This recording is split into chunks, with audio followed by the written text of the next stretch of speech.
اب ہم پڑھتے ہیں تقریر کی جانب، اور ایک دو چیزیں میں بتا دوں کہ سب سے پہلے تو میڈیا کوریج جو ہو رہی ہے ان کا میں شکریہ ادا کرنا چاہتا ہوں. پی ٹی وی یہاں پہ ہے، جیو کی ٹیم یہاں پہ بھی ہے، بلکہ this is the first function being covered by the drone camera. ایک ڈرون کیمرا بھی آپ دیکھیں گے ابھی یہاں پہ وہ بھی چل رہا ہے. اور اس کے علاوہ مجھے بتایا گیا ہے، لقمہ دیا گیا ہے کہ علامات ٹیم بھی یہاں پہ ہے، اور علامات ٹیم تو ہے ہی ماشاءاللہ، جس کا تو کام ہی یہ ہے کہ وہ لوگوں تک اس کام کو پہنچائے. سب کا شکریہ. اور ایک مبارکباد میں پروفیسر صاحب کو دینا چاہتا ہوں کہ پروفیسر صاحب آپ کا جو فلسفہ ترجیحات ہے، آج مجھے اندازہ ہوا کہ وہ کتنا کامیاب ہو چکا ہے. کیونکہ مجھے بہت سے لوگ کہہ رہے تھے کہ آج چونکہ میچ ہے اور بہت بڑا میچ ہے، اور یہ بھی بتا دیا جائے کہ 77% لوگ جو ہیں دنیا میں وہ کہتے ہیں کہ سب سے بڑی رائیولری جو ہے وہ انڈیا اور پاکستان کی ہوتی ہے میچز میں. تو اس طرح کا میچ چھوڑ کے آخر تک آپ دیکھ سکتے ہیں کہ لوگ موجود ہیں، اور خاص طور پہ جو یوتھ ہے انہوں نے اندیشے کا اظہار کیا تھا کہ شاید لوگ نہیں آئیں گے، لیکن ماشاءاللہ بہت ساری دنیا جو ہے وہ یہاں پہ موجود ہے، اور آپ کا فلسفہ جو ہے وہ لگتا ہے کہ کامیاب ہو چکا ہے. اب میں پروفیسر صاحب کو ملتمس ہوں کہ وہ اپنی تقریر کا آغاز کریں. بہت ہی امپورٹنٹ ٹاپک، بلکہ میں سمجھتا ہوں کہ this is one of the most important topic ever, اور بہت ریلیونٹ ہے کیونکہ آج کل سب سے بڑا ایشو ہی یہ ہے بنا ہوا ہے. تو without further adieu let me present to you the find of my life and everybody's life, Professor Ahmed Rafiq Akhtar Sahab. اعوذ باللہ السمیع العلیم من الشیطان الرجیم، بسم اللہ الرحمن الرحیم. رب ادخلنی مدخل صدق واخرجنی مخرج صدق واجعل لی من لدنک سلطانا نصیرا. سبحان ربک رب العزت عما یصفون والسلام علی المرسلین والحمد للہ رب العالمین. خواتین و حضرات، اگر ویسے تو ایک جیسی ایسی کسی نعت پہ میں ہزاروں میچ قربان کر سکتا ہوں، وہ ایک پرائیڈ ہے دنیاوی، زمینی، ملکی، اور مگر پتہ نہیں کب سے میں نے بھارت کو اپنا حریف سمجھنا چھوڑ دیا ہے. مجھے نہیں پتا آپ کیوں اتنے سٹکی ہو رہے ہو اس کانسیپٹ پر. انفیکٹ اگر میں اللہ کی آیات پر جاؤں تو وہ کہتا ہے ہم تو کافر کو اتنا کچھ دے دیتے ہیں تو کہ ہم چاہتے ہیں ان کے در و دیوار سونے کے کر دیں، چاندی کے کر دیں. تو حکمت یہ ہے مسلمان بیچارہ سڑے گلے پریشان حال ہو، صبر کرے اور خدا پہ بھروسہ رکھے. اور اگر ہندو کے پاس اس کے سوا ہے کیا جس پہ وہ بھروسہ رکھے گا؟ سو خدا کہتا ہے کہ میں اس لیے ان کو خوشیاں دیتا رہتا ہوں اور دنیا میں ان کو آسانیاں اس لیے دیتا ہوں کہ قیامت کے دن یہ تو نہ کہے اللہ ہم نے تجھے مانا نہیں تھا تمہیں ہم نے دنیا میں بھی کچھ نہیں دیا. اس لیے یہ مقابلے نہ کیا کرو، یہ ہمارے حریف نہیں ہیں. ہمارا حریف ہماری اپنی ذات ہے. خواتین و حضرات، یہ لیکچر کیوں ہے؟ یہ صرف اس لیے ہے کہ جب آپ اپنے ارد گرد غور کرتے ہو، تعلیمات پہ غور کرتے ہو، ہر روز مشروم کی طرح اگتا ہوا ایک نیا فرقہ اور طبقہ خیال دیکھتے ہو، تو آپ کے ذہن میں سب سے بڑی ایمبیگوٹی پیدا ہوتی ہے. ایمبیگوٹی جنرلی ہم کہتے ہیں ذو معنی چیزوں کو، یا جس کے معنی بدل سکتے ہوں، جن میں بہت سارے معنی شامل ہو سکتے ہوں، جس میں غیر یقینی حالات ہو، جو انسرٹن ہو اور فائنلی کنفیوزنگ ہو. مگر مذہب میں سب سے بڑی ایمبیگوٹی نہ گرامر میں ہے نہ قرآن میں ہے. قرآن دعویٰ کرتا ہے کہ مجھ میں کوئی اختلافی سٹیٹمنٹ میں نہیں ہے، میں بالکل واضح کلین ہر بات کھول کھول کے بیان کر رہا ہوں تاکہ تمہیں کسی قسم کا ذہنی اور عقلی مغالطہ نہ پڑے. پھر خواتین و حضرات، مسئلہ یہ ہے ہمارے لیے، آپ کے لیے، ان لوگوں کے لیے جو شاید دانشور سمجھے جاتے ہیں اور ان کے لیے بھی جو تعلیماً بڑے عاجز سمجھے جاتے ہیں، ہمارا مسئلہ یہ ہے کہ ہر گروہ فکر اسی قرآن کا اور اسی حدیث کا حوالہ دیتا ہے تمام لوگ جو نئے نئے خیال لے کے اٹھتے ہیں اور نئے نئے گروپس تشکیل دیتے ہیں مذہب میں، ان تمام کا جو ماخذ ہے، جو مرجع ہے، جو منبع ہے، وہی قرآن ہے جو ایک گروہ کوٹ کر رہا ہے اور دوسرا بھی وہی کوٹ کر رہا ہے۔ جب ہم اس کنفیوژن کو دیکھتے ہیں تو پھر ہمیں کہا جاتا ہے، دو چار دعوی ایسے ہیں جس کے تحت جنرلی مسلمان بہت کنفیوز ہوتا ہے کہ ہر آنے والا فرقہ ناجیہ ہوتا ہے، ہر آنے والا گروپ اس خیال سے اٹھتا ہے کہ میں واحد نجات دہندہ ہوں اس قوم کا، ملت کا، امت کا۔ یہ تو خیر امید ہوئی، مگر خوف یہ دیتے ہیں کہ اگر تم نے ہمیں جوائن نہیں کیا، اگر تم ہمارے ساتھ شریک حال نہ ہوئے تو تمہارا ٹھکانہ جہنم ہے۔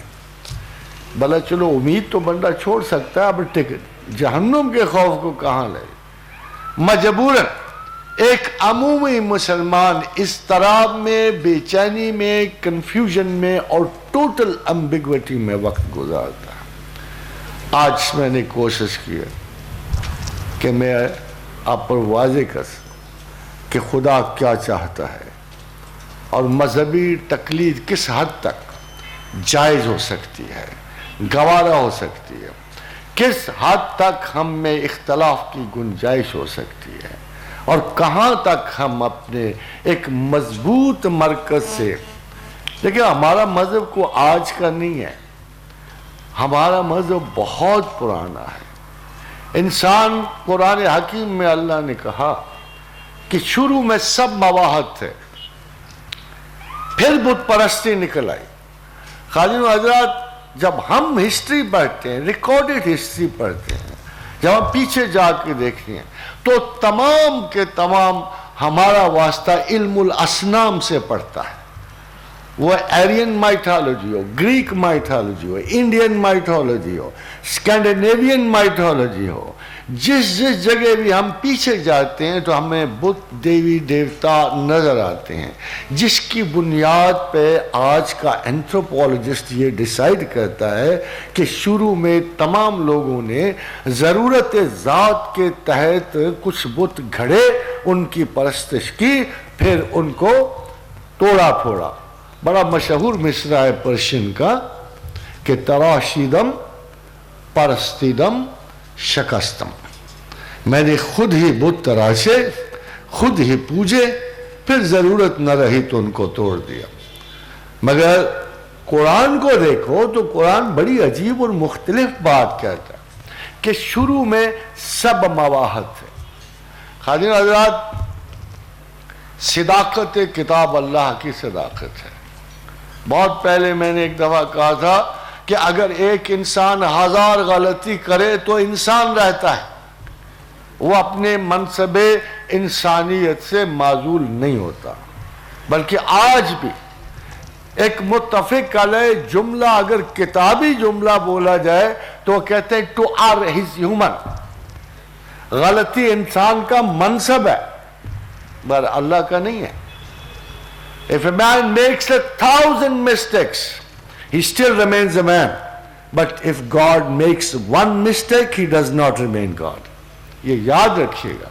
پھر اگر اللہ یہ بات کہے کہ شروع میں سب انسان مواحد تھے، پھر بعد میں انہوں نے بت پرستی اختیار کی، تو ہمارا فرض بنتا ہے۔ دیکھیے یہاں آ کر میں جو بہت ضروری بات کہتا چلا آیا ہوں کہ بغیر علم آپ کو قرآن کی کسی بات کی تصدیق نہیں ہو سکتی۔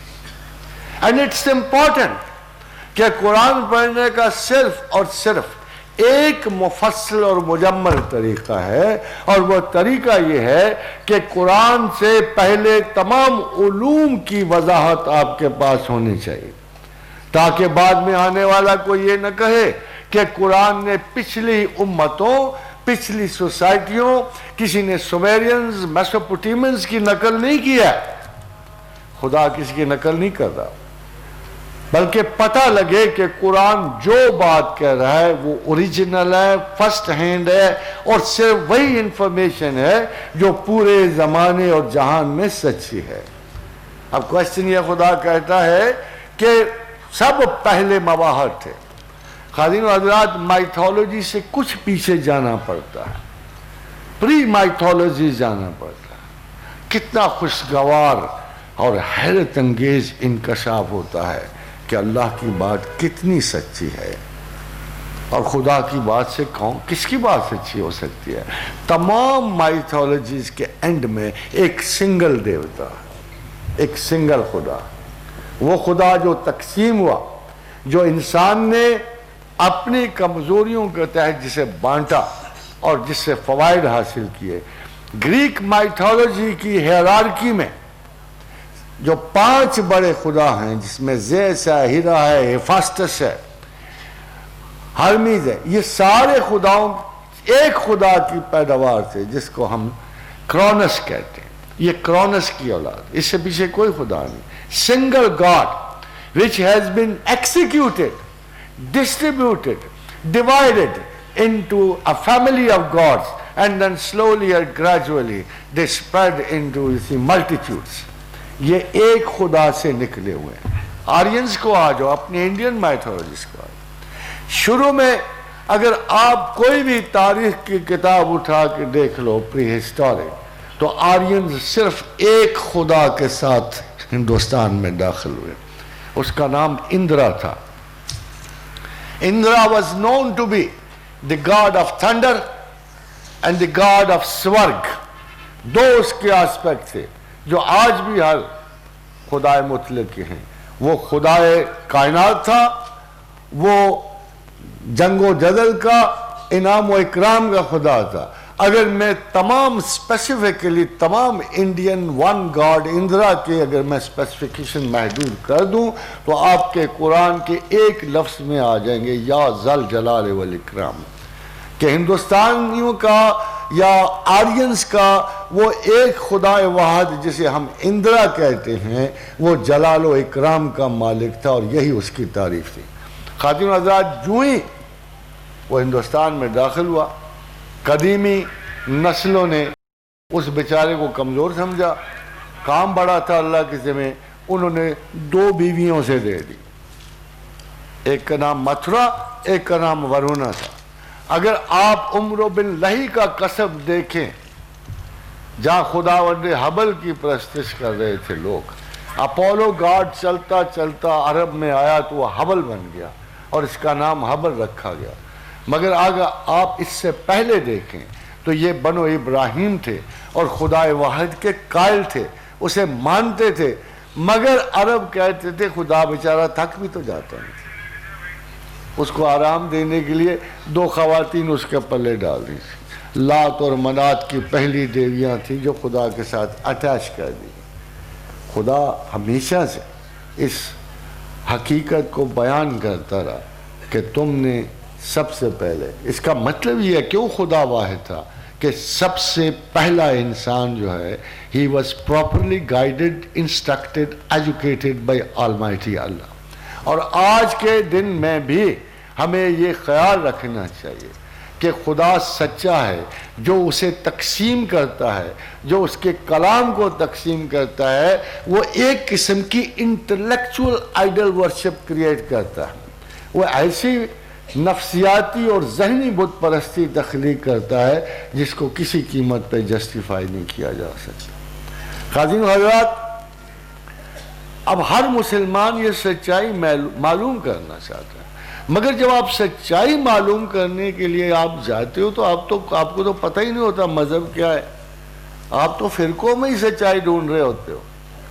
یہ تفرقے اتنے شدید ہو گئے ہیں اور اتنی کثرت ہو گئی ہے، چھوٹے چھوٹے مذہبی گروہوں کی اتنی کثرت ہو گئی ہے۔ اتفاق کی بات یہ ہے کہ ہم لوگ بھی پڑھے، آپ بھی پڑھے، ہم اسکولوں میں گئے، کالجوں میں گئے، اس یونیورسٹی میں گئے، اس میں گئے، مگر ہم نے یونیورسٹیوں کو خدا نہیں سمجھا۔ جہاں جہاں سے علم کی کسی شاخ کو حصول ممکن تھا ہم نے حاصل کی اور ٹھنڈے ٹھنڈے گھر چلے آئے، مگر بدقسمتی سے مذہبی تعلیم جس درسگاہ میں بھی گیا وہ درسگاہ اس کی فائنل ہو گئی، وہ الٹیمیٹ ہو گئی، اس کی حکمت کا انجام ہی وہاں ہو گیا، اور اس نے اپنے سے آگے اس درسگاہ سے آگے سوچنے سے انکار کر دیا۔ یہ سب سے بڑی بدقسمتی تھی کہ ہم نے مذہبی درسگاہوں سے علم کے بغیر ان کے وجود کو مستعار لے لیا. ہم نے ان درسگاہوں سے کیلیبر آف انڈرسٹینڈنگ نہیں لیا, فیکلٹی آف انکوائری نہیں لی, ہم نے تنقید کی حص نہیں لی, ہم نے ججمنٹ نہیں لی, ہم نے روایت اور درایت ان سے نہیں لی. انہوں نے ہمیں پرکھنے کے طریقے بتانے کی بجائے اپنے آپ کو ایک فائنالٹی کی شیپ میں ڈال دیا اور حکم صادر فرمایا کہ اس دیوار کے باہر نہ کوئی مذہب ایگزسٹ کرتا ہے اور نہ کوئی دین اور نہ کوئی پناہ گاہ. یہ سب سے بڑی ٹریجڈی تھی. یہی کام قوم یہود نے کیا تھا خاتون حضرات, یہی کام قوم یہود نے کیا تھا. اگر ان کا سب سے بڑا کوئی قصور یہ ہے تو انہوں نے اللہ کو محدود کرنے کی کوشش کی. انہوں نے اللہ کو اپنی جاگیر بنایا, انہوں نے اپنے آپ کو محبوب ترین بندے ڈکلیئر کر دیا. دی چوزن سیڈ, دی چوزن سیڈ, منتخب لوگ, خدا کے محبوب لوگ. خاتون و حضرات, جب لوگ اتنے خدا کے گلے چڑھ جائیں اور محبوب ترین لوگ بننے کا دعویٰ کریں تو یہ وہ تقویٰ کی قسم ہے جسے خدا بڑی نفرت سے دیکھتا ہے. فَلَا تُزَكُّوا أَنفُسَكُمْ هُوَ أَعْلَمُ بِمَنِ اتَّقَىٰ. مت اپنے آپ کو متقی اور پرہیزگار کرو, ہم جانتے ہیں تم کیا ہو اور کیا نہیں ہو. ہم تمہیں اس وقت غلاظت سے جانتے ہیں جب ایک بدبودار تلخ نہ نظر آنے والے ناقابل برداشت کیچڑ میں ہم نے تمہارا جرثومہ حیات رکھا, اور ہم تمہیں اس وقت سے بھی جانتے ہیں جب 2 کروڑ میں سے صرف 10,000 جرثومہ جو ہے رحم مادر میں پہنچا اور ایک جا کے بیضہ مادر میں ڈھلا, اور تم اس پیچیدہ سی نالیوں اور گندگیوں سے گزرتے ایک صاف ستھرے انسان کی شکل میں وجود میں آئے. خاتون حضرات, سب سے ڈینجرس چیز جو مذہب میں ہے خدا کو تقوی کے مظاہرے سے قائل کرنا. To try is done something different. کوشش تو ہم بھی کرتے ہیں, کبھی تہجد مل جائے, کبھی نماز میں کچھ زائد مل جائیں, کبھی نوافل مل جائیں, مگر وہ شخص جس نے اس کا اظہار یہ کیا کہ I should impress God. تو جب عبداللہ بن عمر رضی اللہ تعالی عنہ کے پاس سے حضور گزرے اور روزے رکھ رکھ کے برا حال ہو چکا تھا حضرت کا, تو کہا ابن عمر, خدا صلہ دینے سے نہیں تھکتا, تو تھک جائے گا بھوکا مر مر کے, خدا صلہ دینے سے نہیں تھک. خاتون و حضرات, پتہ نہیں کیوں مسلم امہ یہ ہو یا وہ ہے, ایک obvious جس کے تائرانہ سی نظر ڈالتے ہوئے ایک چیز ضرور نظر آتی ہے کہ ہماری تمام امت کسی نہ کسی چیز میں کسی نہ کسی زیادتی کی, کثرت کی, مبالغے کی, بے اعتدالی کی مرتکب ہو رہی ہے.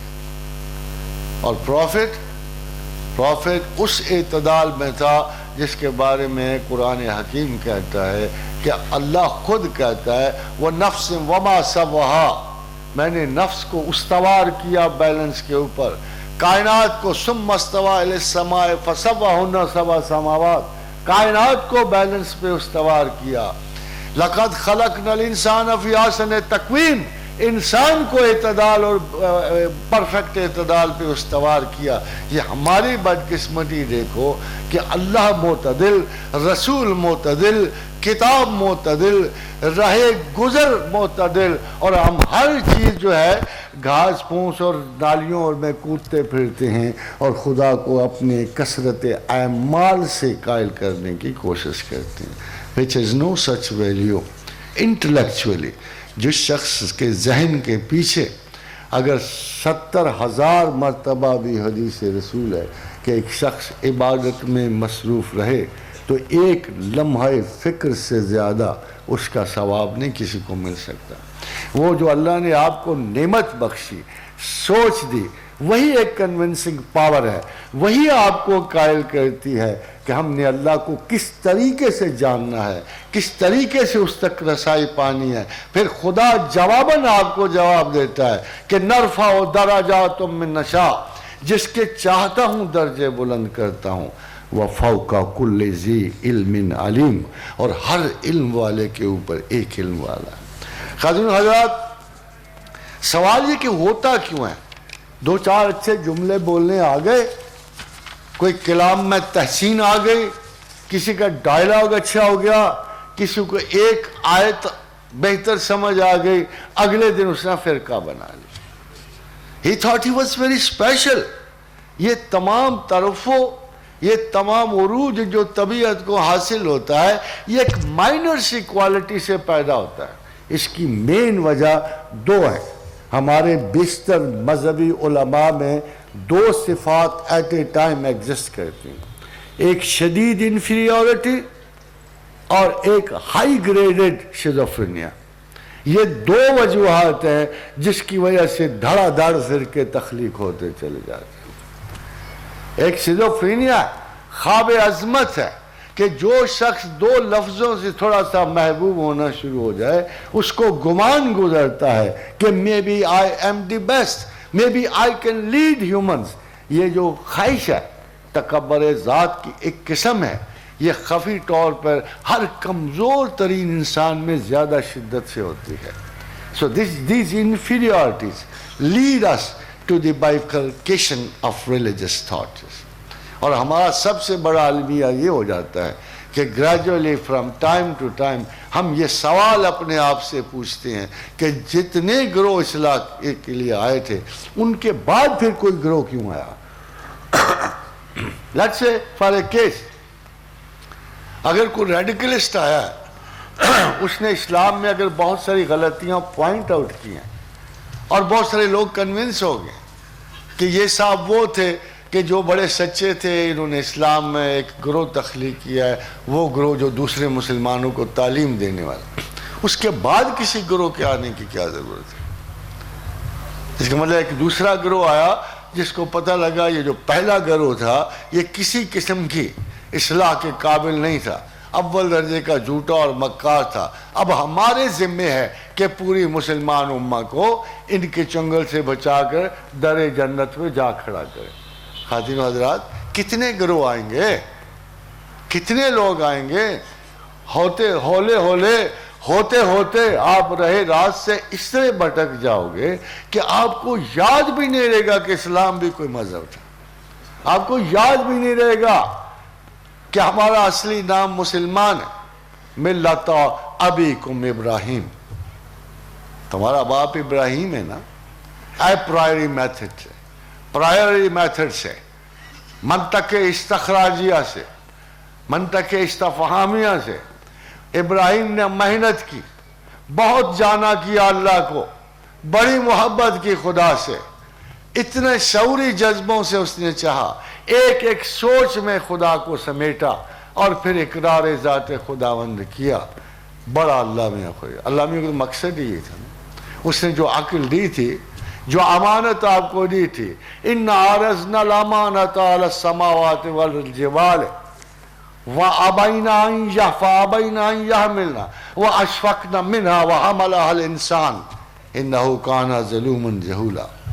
اس آیت میں پروردگار عالم نے سب سے بڑی مینٹل مسٹیک کی طرف نشاندہی کی ہے۔ انہو کانا ظلوم جہولا، بدترین ذہنی خطا انسان کے ذہن کی اوور ایسٹیمیشن ہے اور انڈر ایسٹیمیشن ہے۔ جب انسان اپنے آپ کو اوور ایسٹیمیٹ کرے گا، ایک وہ بندہ جس کی یہ صلاحیت نہیں ہے اور جس کا یہ انداز نہیں ہے اور جو اس قابل نہیں ہے کہ لوگوں کی رہنمائی مجموعی طور پہ کر سکے، یہ ان کی خامی کی سب سے بڑی دلیل یہ ان تمام گروہوں کی اساتذہ کی کہ انہوں نے اپنے آپ کو اوور ایسٹیمیٹ کیا۔ ان کا یہ کام نہیں تھا۔ اگر یہ امت مسلمہ ہی رہتے، اگر یہ ان کو گائیڈ کرنے کے لیے ایک ریفرنس کیس بن جاتے، اگر ہم ان کی کوئی بات مانتے۔ خواتین و حضرات، جب ہم بھی تلاشے حق میں نکلے، بہت ڈھونڈا، تعصب بڑا تھا، سچائی کا بڑا تعصب تھا، اللہ کا بڑا تعصب تھا، اس کو جاننے کا بڑا تعصب تھا، مگر کیا آپ کا خیال یہ ہے کہ یہ تعصبات ایک ملا کے لیے ٹوٹ جائیں گے؟ ایک مدرسے کے معلم کے لیے ٹوٹ جائیں گے؟ کیا ایک سکول کے نام کے لیے ٹوٹ جائیں گے؟ کیا ڈھونڈنا ہے آپ کو اس دنیا میں؟ آپ کو اس مقصد کا تعین کرنا پڑے گا. آپ نکلے کس رستے پہ ہو؟ کیا لینے نکلے ہو؟ خدا ڈھونڈنے نکلے ہو کہ مکتب فکر ڈھونڈنے نکلے ہو؟ آپ کو یہ فیصلہ کرنا. اگر خدا کا تعصب آپ کے دل میں زندہ ہے، آپ کی تلاش میں زندہ ہے، آپ کے خیال میں زندہ ہے، آپ کسی صورت بھی ڈائیورج نہیں کر سکتے، آپ کسی صورت بھی گمراہ نہیں ہو سکتے. یہی اللہ کے رسول کی دین ہے آپ کے لیے. جب ایک دفعہ بیٹھے اور لکیریں کھینچ رہے تھے اللہ کے رسول صلی اللہ علیہ وآلہ وسلم، ایک بیچ میں لائن کھینچی، دو ادھر کھینچی اور دو ادھر کھینچی. تو اصحاب رسول نے کہا یا رسول اللہ یہ کیا ہے؟ فرمایا سارے رستے بظاہر خدا کو جاتے لگتے ہیں مگر صرف ایک رستہ اللہ کو جاتا، صرف ایک رستہ. اصحاب نے پوچھا یا رسول اللہ وہ کون سکتا ہے؟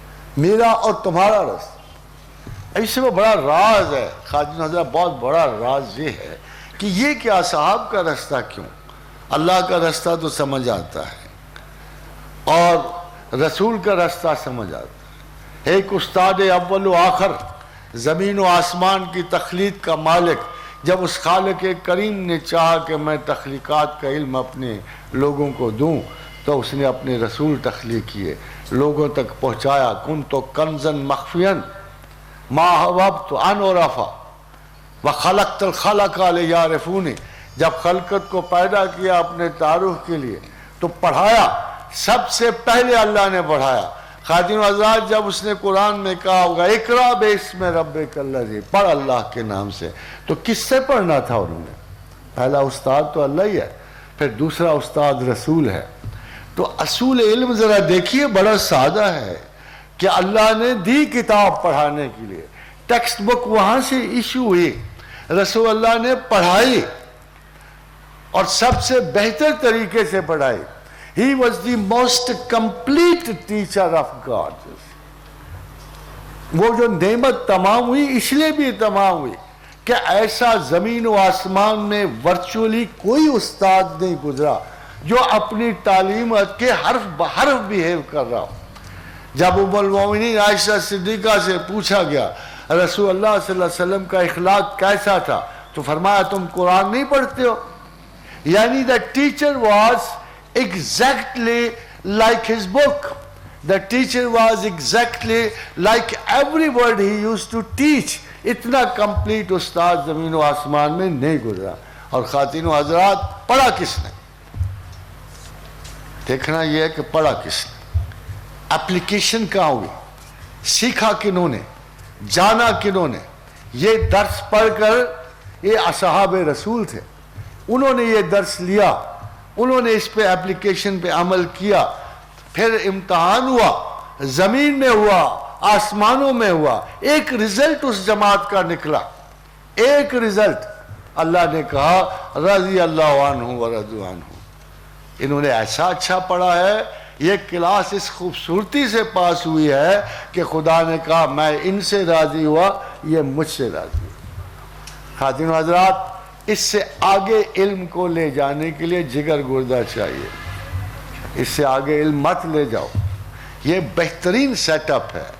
اللہ کی کتاب، رسول اللہ کی تعلیم، پڑھنے والوں کا بیہیویئر اور رویہ دیکھو. کیا زمین و آسمان تھے، دیکھتے دیکھتے اتنی کم مدت میں 10 لاکھ میل کے ایریا پہ سلطنت اسلامیہ خداداد چلی گئی. آپ سے تو نہیں گئی، 18 کروڑ ہونے کے باوجود، لاکھ 2 لاکھ سے 36,000 یرموک کے میدان میں کھڑے تھے. 36,000 صرف 2 لاکھ کی فوج سامنے سلطنت روما کی کھڑی تھی. یہ روما معمولی لوگ نہیں تھے، یہ ان لوگوں کی، ان بادشاہوں کی قوم تھی کہ جولیس سیزر نے کہا I came, I saw, I conquered. یہ جولیس سیزر کی قوم تھی. اس نے کہا I came, I saw, I conquered. کہ ہم وہ بادشاہ ہیں کہ جہاں اترے جو دیکھا اسے فتح کر کے نکل گئے. اور یرموک میں چیتھڑوں میں لپٹے ہوئے 36,000 مسلمان. اور پھر روما کی سلطنت کو ہمیشہ ہمیشہ کے لیے مشرق میں زوال ہو گیا. ادھر مدائن کے بادشاہ جو نامہ رسول پھاڑ رہا ہے اور ہاتھیوں کے لشکر لے کے آیا ہے. ایک فنی بات آپ کو بتا دوں یہ اللہ کے رسول کے پڑے ہوئے لوگوں کی، کہ جب مدد مانگی حضرت سعد بن وقاص نے امیر المومنین عمر بن خطاب سے کہ بڑے مشکل وقت ہے، دشمن بہت زیادہ ہے، ہجوم اعداء سر پہ ہے، ہم برباد ہونے کے ہیں، کوئی مدد تو بھیجیے. مدد بھیجی گئی تو سعد کھڑے ہوئے چھت پہ دیکھ رہے تھے، ایک شاہ سوار آ رہا ہے اکیلا. پتہ کیا حضور امیر المومنین کی طرف سے آپ کوئی امداد کی خبر لائے ہو؟ فرمایا نہیں، میں بطور مدد آیا ہوں. یہ حضرت قعقاع بن عمرو تھے، اکیلے ایک آدمی کا ساتھ ایک بات بھجوا دی. کہا جس لشکر میں قعقاع ہو اس کو مار نہیں پڑتی، اس کو کبھی شکست نہیں ہوتی. یہ وہ پڑے ہوئے لکھے. کتنا اعتماد تھا، کیسا اعتماد تھا ان خدا کے بندوں کو. خواتین و حضرات، یہ وہ کلاس ہے جو آپ کے لیے آئیڈیل ہو سکتی ہے. میں نہیں دعویٰ کرتا میں اصحاب کی ایگزیکٹلی کاپی نہیں کرتا. میں ہو سکتا ہے کہ میں نے آپ کو ایک اچھی سٹیٹمنٹ دے دی ہو، میں نے اصحاب ہی سے سوچی ہوئی سٹیٹمنٹ دی ہے. اللہ از دی ٹاپ پرائیورٹی. مگر میں اتنی کوشش تو کر سکتا ہوں کہ میں کسی صحابی کے نقش قدم پہ چلتا ہوا آگے چلا جاؤں. میں کوشش تو کر سکتا ہوں. میں چاہتا ہوں میرا جو ایمبلم ہے، میرا جو تہیہ ہے، میرا منظر جو ہے وہ ایسا ہو کہ میں اس شخص کو اپنی نظر کے سامنے رکھوں جس کی زندگی میں مقاصد کا حصول میری طرح متعین ہو سکے. میں اصحاب کے نقش قدم پہ چلوں، میں اس منزل یقین تک پہنچوں جس کے بارے میں قرآن حکیم نے کہا وَاعْبُدْ رَبَّكَ حَتَّى يَأْتِيَكَ الْيَقِينُ. عبادت کیے جا حتیٰ کہ تو یقین تک پہنچے. اگر ساری دنیا کی کلاسیں جمع کر لو نا تو کوئی بھی یقین کا ترجمہ یقین کے علاوہ نہیں کرے گا، مگر یہ صرف محمد رسول اللہ کے پڑھے ہوئے لوگ ہیں جو یقین کا ترجمہ موت کرتے ہیں کہ عبادت کیے جا، تعلیم حاصل کیے جا حتیٰ کہ تو انجام تک پہنچے اور خدا تجھے آخرت میں در آخرت میں کامیابی تک پہنچا دے. خاتون حضرات، تھوڑی سی جو مباحثے شروع ہوئے قرآن کے فوراً بعد جب حضور صلی اللہ علیہ وسلم اصحاب رسول رخصت ہوئے، اس کے بعد جو مباحث شروع ہوئے عالم اسلام میں، ان میں قدریہ، جہریہ اور ان میں رجائیہ اور بہت سارے ایسے طبقات تھے. مگر ایک پرابلم تھا. اب دیکھیے میں آپ کو اس کی مثال دیتا ہوں کہ تمام کے تمام معتزلہ جو تھے انہوں نے ایک نیا فرقہ کریٹ کر لیا، اعتزال اور معتزلہ بن گئے. مگر کیا کیوں؟ یہ میں آپ کو بتا رہا ہوں. ہمارے بہت سارے علماء ایسے تھے کہ جنہوں نے ایسے مسائل، پورے قرآن کو شاید انہوں نے دیکھا ہوگا، بار بار پڑھا ہوگا، مگر کوئی کنسیپٹ اور مجموعی نظر ڈیولپ نہیں کی. تمام معتزلہ نے سب سے بڑا دعویٰ یہ کیا کہ قرآن مخلوق ہے. میں صرف آپ کو مثال دوں گا کہ کس قسم کے گروہ اور کیوں پیدا ہوئے کہ قرآن مخلوق ہے. بھائی کیوں مخلوق ہے؟ کہنے لگے وہ جنات کی سورہ جن میں آیا ہے کہ جب جنات گزرے تو انہوں نے کہا کہ ہم نے ایک شخص کو سنا ہے کلام پڑھتے ہوئے ھذا شیء عجیب. جب انہوں نے شیء عجیب کہا ہے تو ظاہر یہ شے ہے، اور چونکہ شے کہا ہے اس لیے ہر شے کو ہلاکت ہے. دوسری آیت کہہ رہی ہے. آپ اندازہ کرو کہ ایک پورا سکول اس حماقت پہ کھڑا ہو گیا کہ اللہ نے قرآن میں قرآن کو جنات کی زبان سے شے کہا ہے کہ ھذا شیء عجیب، کیونکہ یہ بڑی عجیب سی بات ہم نے سنی ہے، اور چونکہ ہر شے کو ہلاکت ہے اس لیے قرآن بھی مخلوق ہے. اگر یہ خالق کا کلام ہوتا تو اسے کبھی ہلاکت نصیب نہ ہوتی. ایک صاحب اٹھے، انہوں نے کہا بھائی اچھا تم اس طرح قرآن پڑھو گے؟ تم اس طرح قرآن پڑھو گے؟ اگر ان علماء سے جا کے اسٹریٹ فارورڈ آپ کرو یار ایک ایک آیت پہ تم ایک ایک فکرہ اور ایک ایک فرقہ بناؤ گے، تو اس نے کہا اچھا دیکھو اگر یہ عالم ہے تو خدا بھی تو پھر مرنے والا ہے. تو نے کہا لا حول ولا، یہ کیا کہہ رہے ہو؟ انہوں نے کہا دیکھو قرآن کیا کہتا ہے کہ وَيُحَذِّرُكُمُ اللَّهُ بِنَفْسِهِ، اللہ تمہیں اپنے نفس سے ڈراتا ہے، نفس ہے نا اللہ کا، تو اللہ کہتا ہے تمہیں اللہ اپنے نفس سے ڈراتا ہے، اور کل نفس ذائقۃ الموت، پھر ہر نفس کو ذائقہ موت چکھنا، گئی نا بات، ختم ہوگی نا۔ یعنی اعتزال کا آپ وہ نقطہ دیکھیں جس پہ انہوں نے اسلام میں اتنی بڑی موومنٹ تخلیق کر دی، اور جواب دیکھیں کتنا سمپل تھا کہ اگر تم اس طرح قرآن پڑھو گے، اس طرح سنگل آیت کی متشابہات کو کاپی کرو گے اور اپنی مرضی سے آیات الہیہ کو، اب اس کا ایک سادہ سا حال تھا خواتین حضرات، جب جنات نے کہا ھذا شیء، تو اللہ نے تو نہیں نہ کہا، اللہ نے جنات کی زبان سے کہلوایا نا۔ اور اگر فرض کرو میں ہوتا اس جگہ، یار میں نے بڑی عجیب سی بات سنی ہے، یہی کہا نا انہوں نے کہ یار میں ایک وادی سے گزر رہا تھا، میں نے ایک شخص کو ایک کتاب پڑھی، بڑی عجیب سی بات سنی ہے، تو خدا تمام تر محاورہ تو زبان انسان سے یا زبان جنات سے نقل کر رہا ہے۔ اس میں آپ کو عجیب بات نظر آتی ہے کہ اس پہ اتنا بڑا ایک گروہی اختلاف ڈیولپ کر لیا جاتا۔ یہ وہ چیز ہے جو ہمارے لیے سب سے مضر ہے کہ ہمارے بہت سارے اساتذہ علوم جو ہیں وہ چھوٹی چھوٹی باتوں پر اتنے چھوٹے چھوٹے گروہ گھڑ لیتے ہیں۔ یہ گروہ گھڑے گئے ہیں، یہ اسکول آف تھاٹ نہیں ہے، بلکہ در و دیوار کو بت پرستانہ شکلوں میں پرستش کی جاتی ہے۔ اس اسکول سے باہر تو ریلیجن ہے نہیں، اس اسکول سے باہر تو علم ہے کوئی نہیں، اس اسکول سے باہر تو کوئی دانا ہو ہی نہیں سکتا۔ یہ بدقسمتی بات ہے۔ اور اگر اہل علم کو دیکھو تو کہتے ہیں جب آپ اسکول میں جاتے ہیں تو اپنے آپ کو بالکل ہی لا علم فیل کرتے ہیں۔ جہاں ضد ہو، جہاں تکبر ہو، جہاں انسان اپنی کہی ہوئی عقلی اور ذہنی بات نہ کہہ سکے، جہاں قرآن کا قانون نہ نافذ ہو سکے، لا یہلک من ہلک عن بینۃ، کہ جو ہلاک ہوا وہ دلیل سے ہلاک ہوا، وہ یحییٰ من حی عن بینۃ، جو زندہ ہوا وہ دلیل سے زندہ ہوا، جہاں آپ دلیل سے اپنے موقف کو ثابت نہیں کر سکتے۔ خدا نے تبلیغ کے بھی وہی اصول رکھے ہیں، ادعو الی سبیل ربک بالحکمت، کہ علم و حکمت کے بغیر مت تبلیغ کرو، سختی سے منع فرمایا، والموعظۃ الحسنۃ، اچھی بات کرو، تمہیں نہ صرف خیال آنا چاہیے، خیال کی پریزنٹیشن بھی اچھی آنی چاہیے، اور اس سے بھی آگے بڑھ کر جب بحث مباحثے میں پڑھو تو غریبان نہ چاک کرو، الٹی سیدھی حرکتیں نہ کرو، اچھل کود نہ کرو، مار پیٹ نہ کرو، بار بار ناک میں انگلیاں مت گھسیڑو، ایک طریقہ اختیار کرو، اخلاقی نفیس علیم و ادیب کا طریقہ استعمال کرو، اور وہ طریقہ وجادلہم باللتی ہی احسن، کہ آرام سے، اخلاق سے، طریقے سے۔ پھر تمہارے پاس ایک اختیار تو ہے نا کہ اگر کوئی عقل کی بات نہیں سنتا تو قالوا سلاما، کیا آپ خدا لگے ہوئے ہو؟ یہ تو آپ کو اللہ نے اپنے پیغمبر کو بھی کہا کہ آپ ان کے ایمان کے بارے میں فکر نہ کرو، ان گناہگاروں کو زبردستی نہ کچھ کرو، بلکہ آپ میسج پہنچا دو، آگے یہ جانے، ان کا انتخاب جانے اور اللہ کی مرضی جانے، یہ کس کو چنتے ہیں کس کو نہیں چنتے۔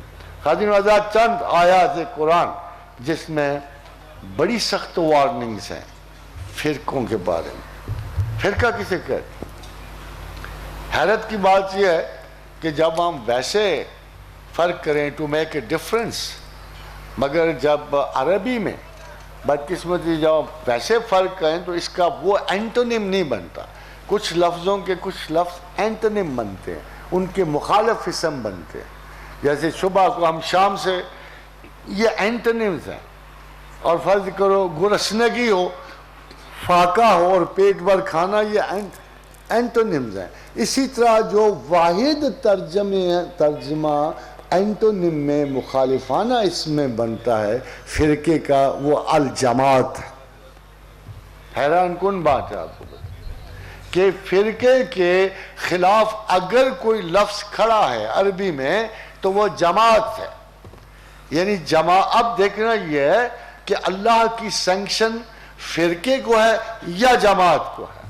اس پہ چند ایک آپ کو آیات، کوئی ان میں ابہام نہیں ہے، بخدا کوئی ابہام نہیں، تو ہماری مرضی ہے، ہم ابہام تخلیق کرنے والے ہیں، اللہ کے ہاں کوئی ابہام نہیں ہے. وَلَا تَكُونُوا كَالَّذِينَ تَفَرَّقُوا وَاخْتَلَفُوا مِن بَعْدِ مَا جَاءَهُمُ الْبَيِّنَاتُ وَأُولَٰئِكَ لَهُمْ عَذَابٌ عَظِيمٌ. ان لوگوں کی طرح مت ہو جاؤ جو متفرق ہو، جو بٹ گئے، تقسیم ہو گئے. اب دیکھیں خدا کا ان کے پاس واضح احکام آئے، یعنی اتنی کھلی وضاحتوں کے باوجود اگر آپ گمراہ ہو گئے اور آپ بٹ گئے تو خدا کہہ رہا ہے انہوں نے اختلاف کیا اور ان کے لیے بڑا عذاب ہے. اب اس میں فقہ آئے گا، وہ کہے گا کون سا اختلاف جائز ہے، کون سا نہیں جائز ہے. امت میں آپ آرگو کر سکتے ہو. ابو بکر میں ہوتی تھی آرگومنٹ، علی و ابو بکر میں ہوتی تھی آرگومنٹ، اصحاب کرام میں ہوتی تھی، ابو ذر اور عثمان میں ہوتی تھی آرگومنٹ. اختلاف ہوتے تھے مگر وہ فرقوں میں نہیں بٹے. آپ یاد رکھیے یہ بات، اختلاف فرقے تک نہیں پہنچا، علیحدہ تشخص تک نہیں پہنچا. یہ آپس میں جھگڑتے بھی رہے، اختلاف بھی کرتے رہے، بلکہ بعض اوقات ابو ذر اتنے غصے میں آ جاتے تھے کہ امیر المومنین عثمان بن عفان کو جان کی پڑ جاتی تھی کہ باہر ہی نہ بیٹھے. اس کے باوجود فرقوں میں تقسیم نہیں ہوئے.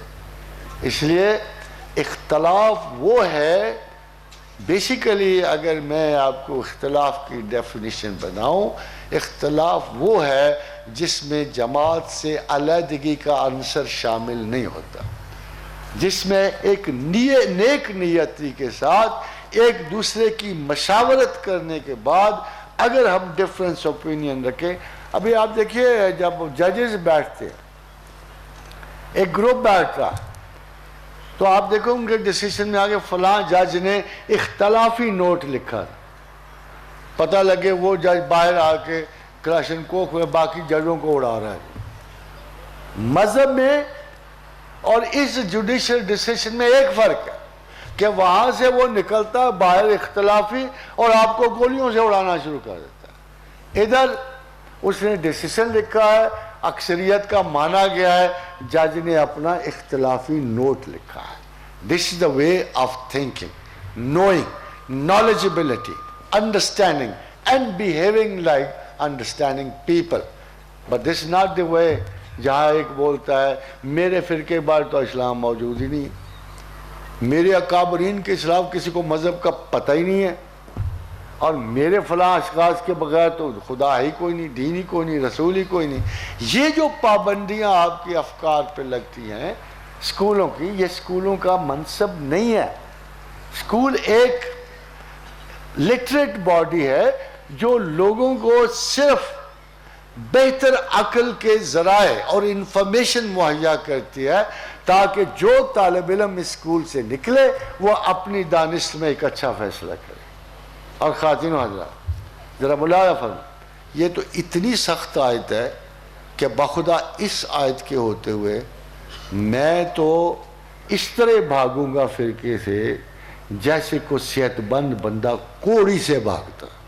یہ جو آیت ان الذین فرقوا دینہم وکانوا شیعا لست منہم فی شیء، کہ جن لوگوں نے اپنے دین میں فرق کیا اور گروہوں میں بٹ گئے،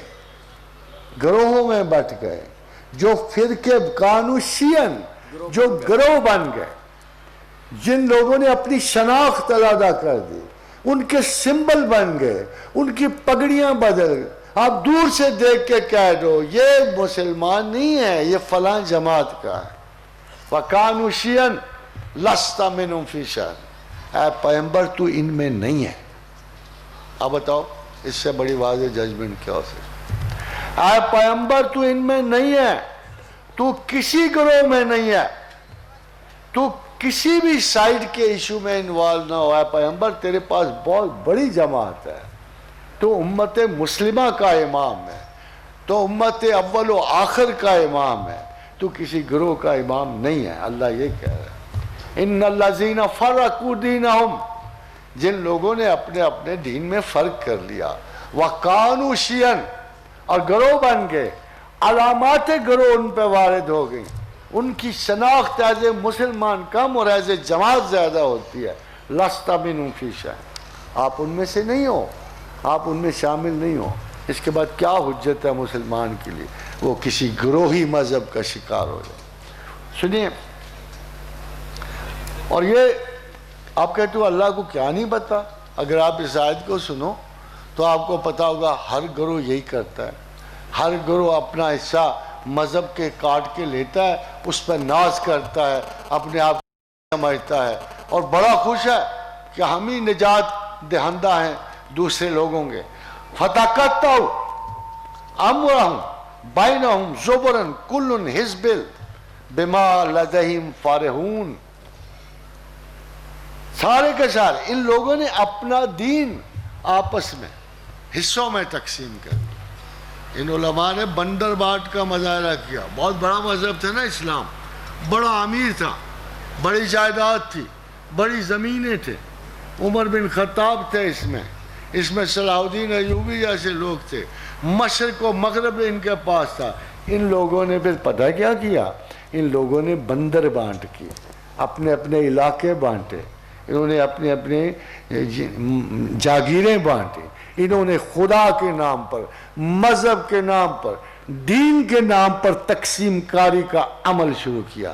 بڑے نازاں تھے کہ ہم نے اس دین سے، اس بڑے دین سے، اس عظیم الفطرت دین سے ہم نے بہت کو چوری چکاری کر لی، کوئی یہ فرقہ بن گیا، کوئی وہ فرقہ۔ میں نام نہیں لیتا، میں نام اس لیے نہیں لیتا کہ وہ نام آپ کے سینوں پر نقش ہیں، پتہ آپ کو ادھر کون ہے ادھر کون ہے، نام لینے سے فرق بھی نہیں پڑے۔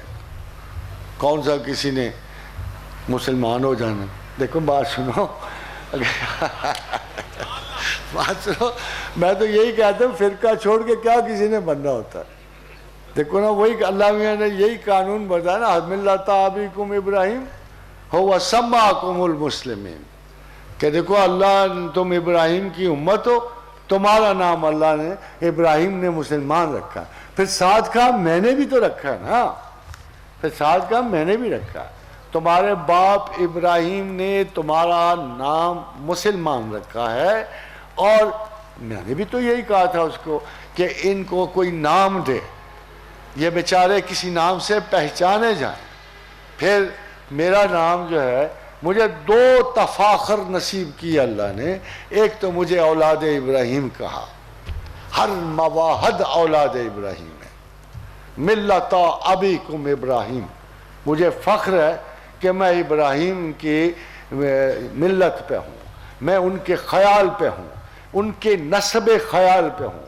وہ فائد شخص ہے جس نے خدا کی دی ہوئی نعمت کو مکمل طریقے سے استعمال کیا، اس نے منطق استخراجیہ کو استعمال کیا، منطق استدلالیہ کو استعمال کیا، وہ ریجیکٹ کرتا چلا آیا تمام نقص کو، وہ الا اللہ تک پہنچا، لا الہ الا اللہ، لا الہ کہہ کے اللہ تک پہنچا۔ اس نے کہا یہ سورج خدا نہیں، زوال پذیر خدا نہیں ہو سکتا، چاند چڑھا کیا یہ حاضر ربی، کہا نہیں، زوال پذیر خدا نہیں ہو سکتا۔ دلیل چنتے ہوئے، آگے بڑھتے ہوئے، بالآخر ابراہیم اللہ تعالیٰ کہ ہاں علم الیقین کے مالک ہوئے، اور خداوند کریم نے کہا جب علم الیقین کے مالک ہوئے نا آپ کے باپ ابراہیم، تو پھر تھوڑا سا اشتیاق اٹھا، کچھ نظر بازی بھی تو چاہیے ہوتی ہے نا، خالی تو نہیں نا بات بنتی، کچھ سکون نظر بھی تو چاہیے ہوتا ہے۔ اختلاج قلب کو اگر کوئی چیز تسلی دیتی ہے تو سکون نظر بھی تو چاہیے ہوتا ہے۔ کہا رب ارنی کیف تحیی الموتیٰ، اے میرے کریم کچھ تو دکھا نا کہ تو مردہ کو زندہ کیسے کرتا ہے۔ بات کہیں کی ہو رہی تھی، اللہ نے کہا ابراہیم اولم تؤمن، تجھے نہیں اس بات کا ایمان کہ میں مردہ کو زندہ کر لوں؟ فرمایا کیا فرماتے ہیں آپ، اتنی ساری محنت کر کے، میں تو آپ کے سوا کسی کو اللہ مانتا ہی نہیں، آپ کے سوا کسی کو جانتا ہی نہیں، میں تو غیر کی راہ گزر پہ گزرا ہی کبھی نہیں ہے پروردگار، آپ یہ کیوں کہتے ہو کہ اولم تؤمن؟ قالوا بلا ولکن لیطمئن قلبی، مگر دل کو ہوس ہے نظر کے سکون کی، اشتباہ پڑتا ہے، ایمبیگوٹی میں چلا جاتا ہے، کچھ سکون نظر عطا ہو، اثبات عطا ہو، مشاہدہ آتا ہو، اس کو کہتے ہیں عین الیقین۔ پھر اللہ نے مظاہرہ دکھایا، پھر وہ جانوروں کے سر علیحدہ ہوئے، پھر پکار کے بلایا۔ جب ابراہیم عینی، علمی اور حقیقی اشہاد تک پہنچ گئے، پھر ان کا مقابلہ، اب دیکھیے مقابلہ کس سے پڑا؟ وَجَادِلْهُمْ بِالَّتِي هِيَ أَحْسَنُ۔ ابراہیم کے پیچھے علم تھا، گفتگو تھی، فکرہ بنانے کا ہنر تھا، اب آپ کا نمرود سے مقابلہ پڑا۔ تو نمرود نے خدائی کا دعویٰ کیا، ایک بندے کی گردن ادار دی، ایک کی جوڑ دی، کہا دیکھا میں خدا نہیں ہوں۔ مگر کیا خوبصورت دلیل ہے کہ ابراہیم نے کہا بس ایک دربار کے اندر بیٹھے ہوئے تو دعویٰ خدائی کر رہا، کیا اس کے باہر کائنات نہیں بستی ہے؟ کیا اس دربار سے باہر زمین و آسمان نہیں ہے؟ کیا تو اپنے خدائی کے تمام تر دعوے کو ایک دربار میں محدود کر رہا ہے؟ فَإِنَّ اللَّهَ يَأْتِي بِالشَّمْسِ مِنَ الْمَشْرِقِ فَأْتِ بِهَا مِنَ الْمَغْرِبِ۔ اگر دعویٰ خدائی ہے نا تو میرا رب مشرق سے سورج چڑھاتا تو مغرب سے چڑھا دے۔ کتنی سادہ سی آرگومنٹ۔ قرآن کہتا ہے فَبُہِتَ الَّذِي كَفَرَ، کافر مبہوت ہو کے رہ گیا، بھلا اس کا توڑ ہی کیا تھا؟ وہ شداد ہو، نمرود ہو، حامان ہو، فرعون ہو، یہ اب ایک جو بھی خدائی ہے وہ ایک زمین تک محدود ہے نا۔ دیکھیں خاتون حضرات، آج تک کسی نے کہا میں نے کائنات بنائی؟ سادہ سی بات ہے۔ آج تک کسی سائنسدان نے کہا میں نے کائنات بنائی؟ آج تک کسی عالم نے کہا میں نے کائنات بنائی؟ آج تک کسی ایسٹرن نے کہا میں نے کائنات بنائی ہے؟ کسی ویسٹرن نے کہا میں نے کائنات بنائی ہے؟ کسی جاہل نے دعویٰ کیا کہ میں نے زمین و آسمان بنائے؟ کسی عالم نے کہا؟ ایک ہی تو ذات ہے جو دعویٰ، نہ مانو اسے خدا، مگر اسے غلط ثابت کرنا پڑے گا۔ پتہ ہے کیسے؟ ایک دوسرا دعوے دار لانا پڑے گا۔ آپ کو اس خلاق عالم، ایک ہی دعویٰ ہے نا، جب تک ہم اس دعوے کی تکذیب نہیں کر سکتے وہ اپنے دعوے میں سلامت ہمارے سر پہ کھڑا ہے۔ ہاں اگر آپ کو غلط ثابت کرنا نا، پھر آپ کو اس کے مقابلے کو خدا لانا پڑے گا، نیچر لانی پڑے گی، روٹینز لانی پڑیں گے، آپ کو کنونس کرنا پڑے گا کہ اگر فطرت خدا ہے تو وہ بھی سمیع و بصیر ہے جیسے یہ سمیع و بصیر ہے۔ آپ کو مظاہرہ فطری تخلیق کا کرنا پڑے گا۔ میری ایڈوائس یہ ہے کہ تھوڑا سا وقت باقی ہے، میرا خیال ہے اس کے دعوے کو توڑنے کی تو گنجائش موجود، اسی کو مانے رہو تو بہتر ہے، کہ اس کے علاوہ عذر نہیں ہے۔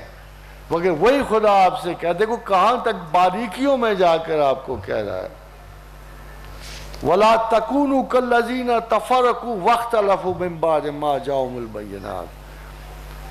ان لوگوں کی طرح، یہ دیکھیں آیت بڑی واضح، ان لوگوں کی طرح مت ہو جو متفرق ہو گئے، ان کے پاس واضح احکام موجود تھے کہ ملت سے گریز نہیں کرنا، اجماع سے گریز نہیں کرنا، اس کے باوجود خوارج سے لے کر آج تک ہر سکول آف تھاٹ کا ایک المیہ ہے کہ انہوں نے اجماع سے گریز کیا۔ خواتین و حضرات سن لیجئے، اجماع سے گریز کرنے والا کسی فلاح کا مالک نہیں ہوتا۔ ان لوگوں کی طرح مت ہو جاؤ، اللہ کہہ رہا ہے، جو متفرق ہو گئے، ان کے پاس واضح احکام آئے، انہوں نے اختلاف کیا، ان کے لیے بڑا عذاب ہے، ان کے لیے بڑا عذاب۔ یہ وہ اختلاف نہیں جو اجماع کے اندر ہو، یہ وہ اختلاف ہے جب انہوں نے کیا تو اپنے اپنے گروہ مذہب کے لے کے جدا ہو گئے۔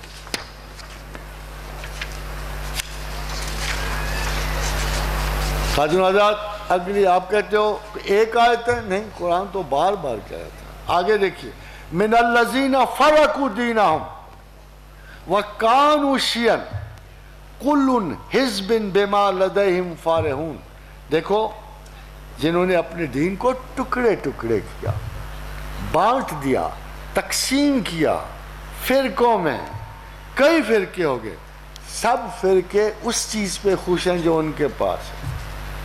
سب کے پاس جنت کا چھوٹا چھوٹا ٹکڑا، اپنی جنت نہیں وہ آپ کو دینے کے، آپ کو جنت کے باہر ہی رکھیں گے.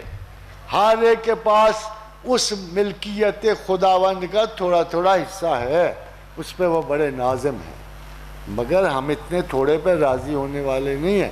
یہ ٹکڑے ان کو مبارک ہوں.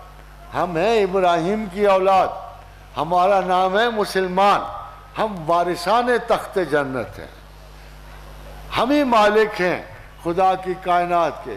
جملہ ان کے لیے نہیں آیا تھا وَإِذْ قَالَ رَبُّكَ لِلْمَلَائِكَةِ إِنِّي جَاعِلٌ فِي الْأَرْضِ خلیفہ. ہم زمین پہ خلافت کی ٹریننگ لینے آئے ہیں, زمین پہ خلیفہ نہیں ہے. زمین تو بھائی اللہ کے رسول کے مطابق الدنیا سجن المومن, دنیا مومن کا قید خانہ ہے. ہم اس قید خانے میں حکومت کے لیے نہیں آئے, اس ٹریننگ سے گزر کے ہمیں اللہ کی کائنات کی حکومت نصیب ہوگی.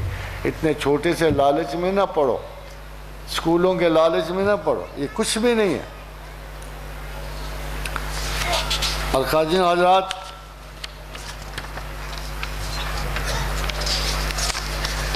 یہ قرآن کا I don't think there was anything doubtful about what he said. ابھی ذرا تھوڑا سا میں نے بتایا نا, کتاب جس کے پاس آئی اور جس نے ایکسپلین بھی, ہمارے ماں باپ ان کی ذات گرامی پہ قربان صلی اللہ علیہ وسلم. عقل محیط ہے ذات گرامی پر جس کو اللہ نے خود اپنے دست کرم سے پڑھایا ہو, جو اس لیے امی رکھا گیا ہو کہ کسی اور استاد کی تعلیم اس میں خلط ملط نہ ہو. حضور کو اس لیے امی رکھا گیا تاکہ کوئی اور استاد نہ دعویٰ کر بیٹھے کہ میں نے رسول کو پڑھایا, میں نے اس کو انفارمیشن دیا. تمام انفارمیشن, تمام تعلیم رسول اللہ کو اللہ نے اپنی ذات کریم سے دی, محدود کر دیا, کوئی اور دعویٰ علمیہ نہ رکھا, اور دنیا کا بہترین استاد اللہ نے تخلیق کیا. فرمایا رسول اللہ صلی اللہ علیہ وسلم نے, اللہ نے تمہارے لیے 3 چیزوں کو پسند کیا. 3 چیزوں سے پسند ہے اور 3 اسے ناپسند ہے. پسند کون سی ہے؟ تم اس کی عبادت کرو اور اس کے ساتھ کسی کو شریک نہ بناؤ. کسی جادوگر کو نہ کہو کہ یہ میرے دکھ سکھ کا مالک ہے, مت کہو کہ یہ بیماری فلاں تعویذ کی وجہ سے. اس معاملے میں وہ نہیں سنتا, وہ اپنی طاقتیں کبھی تقسیم نہیں کرتا. یہ علیحدہ بات ہے, اٹھائے اور پوری کی پوری نعمت ایک بندے کے حوالے کر دے اور کہا چلو تم بانٹ دو ان کو, مگر عطا اس کی ہے, اس کے بغیر کوئی شخص مالک نہیں. There is no original. اللہ کی اصل عبادت یہ ہے کہ آپ کی خدا کی قوتوں کو, طاقتوں کو, اس کے معاملات حکومت کو تقسیم نہ کرو, اسے خدا واحد مانو, وحدہ لا شریک مانو. اور یہ کہ وَاعْتَصِمُوا بِحَبْلِ اللَّهِ جَمِيعًا, اور جب تمہیں اس کے بندے بننا ہے تو اس کے ساتھ مضبوطی سے قائم رہو, چاہے کچھ کمی بیشی ہو, چاہے تمہارے اوپر کوئی آزمائش ہو, اس کا ساتھ نہ چھوڑو. وہی تمہیں آزمائش میں ڈالتا ہے, وہی تمہیں آزمائش سے نکالے گا, وہی تمہیں غربت سے آشنا کرتا ہے, وہی تمہیں امارت کا لباس پہچائے گا. کبھی بھی خدا سے علیحدہ نہ رہو, کوئی اور کسی چیز کا مالک نہیں. اور ناپسند کون سی ہے؟ آپس میں متفرق مت رہو, ایک دوسرے کو تقسیم نہ کرو, نہ بانٹو ایک دوسرے کو مذہبی راہ میں, رحم کرو ایک دوسرے کے اوپر, کرم کرو. اس رشتے سے کہ تم انسان ہو, اس رشتے سے تم انسانوں کے, یعنی انسانوں پر اللہ کا یہ کرم ہے کہ you are social creatures, social animals, you have to live together. So چھوٹے چھوٹے فرق ڈال کے اپنے آپ کو تقسیم نہ کرو. اور فرمایا غیر ضروری گفتگو بھی نہ کیا. میں اگر سچ پوچھو تو تمام مذہبی گفتگو کو غیر ضروری سمجھتا ہوں. 2 بندے اپنے اپنے مکتب فکر پہ جمے ہوئے سارا دن بحث کرتے ہیں اور آخر میں بغیر ایک دوسرے کلمہ دعا کے اسی طرح اٹھاتے ہیں جیسے وہ ہوتے ہیں. اور پھر فرمایا کثرت سوال نہ کرو, یہ بھی اللہ کو ناپسند ہے. جو چیز ضروری ہو جاننا اس کو جاننے کی کوشش کرو. مال ضائع بھی نہ کرو. مال کا زیاں بھی اسے پسند نہیں. اسے بخل نہیں پسند مگر مال ضائع کرنا بھی پسند ہے. مجھے کہتے ہیں آپ مال ضائع کرتے ہو. اچھا یہ جو ہے مجھے کہتے ہیں مال ضائع. میں نے کہا یار دیکھو مجھ سے پہلے بھی تو ایک استاد گزرا ہے نا, وہ کہتے ہیں اتنا بڑا شان و شوکت سے تم خدا کا جلسہ کرتے ہو, یہ مال ضائع کرتے. میں نے کہا ٹھیک کہتے ہو مگر مسئلہ یہ ہے کہ میں نے بھی تو کسی عالم سے رائے لی ہوئی ہے نا یار. میں نے ابن عباس سے رائے لی ہوئی ہے. میں نے عبداللہ ابن عباس سے پوچھتا ہوں یہ جو اللہ کے راستے میں جمع ہونا خرچ کرنا یہ ضائع ہونا ہے؟ تو ابن عباس کہتا ہے کہ لا اسراف فی الخیر, لا اسراف فی الخیر, خیر میں کوئی اسراف نہیں. ولا خیر فی الاسراف, اور اسراف میں کوئی خیر نہیں. خیر میں کوئی اسراف نہیں اور اسراف میں کوئی خیر نہیں. تو یہ ہو گیا نا ایمبیگوٹی. کم از کم تسلی سے رہو. یہ ایک فارم آف ایمبیگوٹی. خواجہ حضرات آگے چلتے ہیں. حضرت عبداللہ بن عمر رضی اللہ تعالیٰ عنہ کی روایت ہے کہ حضور صلی اللہ علیہ وآلہ وسلم کا ارشاد ہے کہ اللہ اس امت کو کبھی بھی گمراہی پہ اکٹھا نہیں کرے گا. ذرا بڑی توجہ سے سننا, میں تو ابھی ساری گمراہی گنا رہا ہوں اور اللہ یہ کہہ رہا ہے کہ اللہ اس امت کو کبھی گمراہی پہ اکٹھا نہیں فرمائے گا. اور فرمایا جماعت پہ اللہ کا ہاتھ ہے. فرمایا جماعت پہ اللہ کا ہاتھ ہے. تم سواد اعظم کی اتباع کرو. جدھر تم مسلمانوں کی کثرت ہے نا, گناہگار صحیح, بھولے بھٹکے صحیح, صحیح, الجھے ہوئے بالوں والے صحیح, پھٹی ہوئی جوتیوں والے صحیح, گرسنا شکل صحیح, پیٹ خالی صحیح, مگر یہ اصلی مسلمان, یہ سواد اعظم ہے, یہ اجماع ہے, یہ امت رسول اللہ ہے. فرمایا سواد اعظم کی اتباع کرو. جو ان سے علیحدہ ہوا گویا آگ میں گرا. دیکھو جو ان سے علیحدہ ہوا وہ گویا آگ میں گرا. چھوڑو, گولڈن ٹیمپل بھی نظر آئے تو کیا تم سکھ ہو جاؤ گے؟ کیوں جی؟ اگر گولڈن ٹیمپل نظر آئے اتنا خوبصورت سونے کے کلش چڑھے ہوئے انتہائی خوبصورت, تو کیا مسلمان سکھ ہو جائے گا کہ دنیا اس طرف بڑی ہے, شان و شوکت بڑی ہے, انداز خوبصورتی بڑے ہیں. یہ یاد رکھو کہ ہو سکتا ہے کسی فرقے نے آپ کو بہت ساری دنیاوی عزتوں کا لالچ دیا ہو, بہت ساری خوبصورتیوں کا لالچ دیا ہو, مگر خدا کہتا ہے سواد اعظم کا اتباع کرو. چاہے غریب لوگ ہوں, پست درجے ہوں, یہ جو بڑی جماعت ہے یہی اصل جماعت ہے. ذرا صحیح بخاری ہے, یہ جو پہلے آپ کو حدیث سنائی نا, آپ کہو گے یہ بھی شیعہ ستہ میں سے, مگر اب بخاری سے ایک حدیث آپ کی خدمت میں پیش نظر ہے کہ ابن عباس رضی اللہ تعالی عنہ سے فرمایا جس نے اپنے امیر کی ناپسندیدہ بات دیکھی اسے چاہیے کہ صبر سے کام لے, کیونکہ جو بالشت بر بھی جماعت سے الگ ہوا, یہ غور سے سنیں, جو بالشت بر بھی جماعت سے الگ ہوا اور بغیر اسی حالت میں مر گیا, بغیر واپس گئے ہوئے, اس کی موت جاہلیت پہ ہوئی. جو بالشت پر بھی جماعت سے علیحدہ ہوا اور اس کی موت اسی عالم میں ہوئی, وہ جاہلیت پہ مرا. یہ حدیث بخاری ہے. مجھے تو نہیں پتا ہمارے بزرگ کون سی حدیث پڑھتے ہیں, یہ مجھے نہیں پتا کہ یہ لوگ جو علیحدہ ہوتے ہیں یہ کون سی حدیث پڑھتے ہیں, مجھے نہیں پتا. میں تو وہی سکہ بند 1500 برس پرانے والی حدیث پڑھ رہا ہوں. اور خاتین حضرات آگے بڑھیے,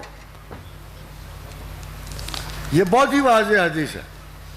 عوف بن مالک سے روایت ہے, حضرت عوف بن مالک سے, کتاب الفتن میں ابن ماجہ نے نقل کی ہے.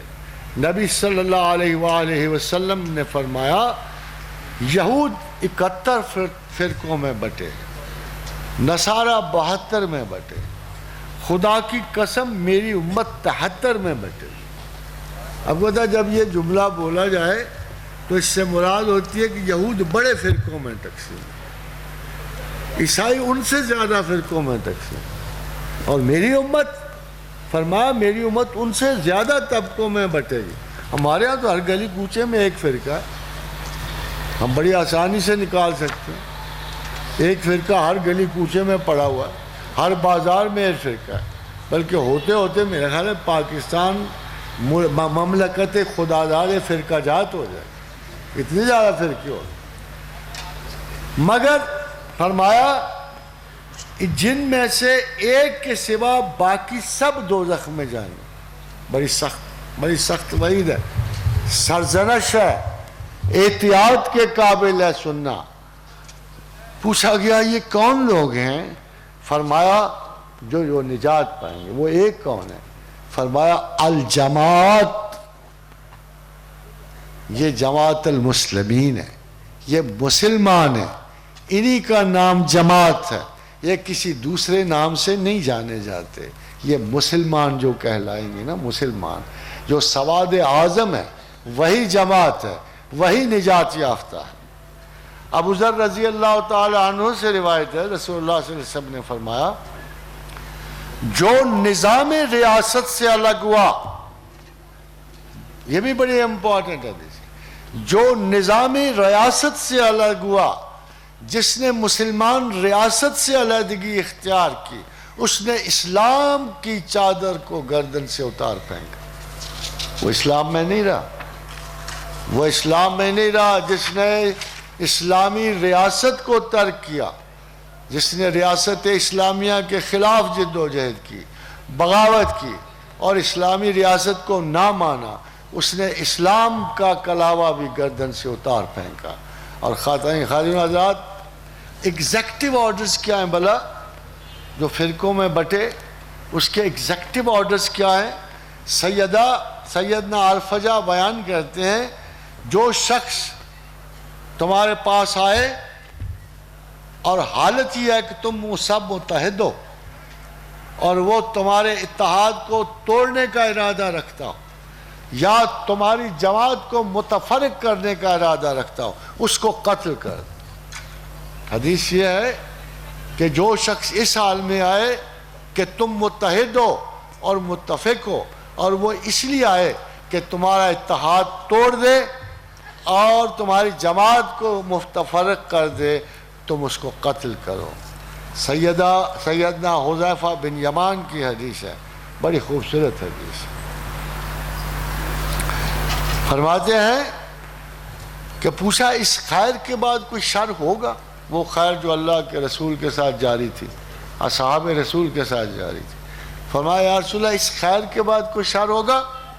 فرمایا ہاں، جہنم کی دروازوں کی طرف دعوت دینے والے ہوں گے لوگ، جو ان کی دعوت قبول کرے گا وہ اس کو جہنم میں پہنچا دیں گے۔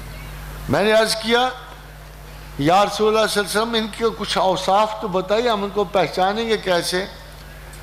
سیدنا حذیفہ بن یمان نے کہا، فرمایا وہ ہماری قوم کے لوگ ہوں گے، ہماری طرح کے لوگ ہوں گے، ہماری ہی زبان میں باتیں کریں گے۔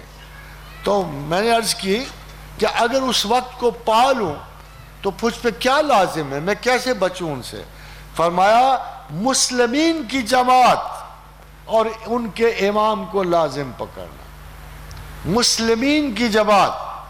میں نے عرض کی اگر جماعت اور امام نہ ہو تو پھر کیا کروں؟ اگر جماعت بھی نہ ہو، امام بھی نہ ہو تو یا رسول اللہ پھر کیا کروں؟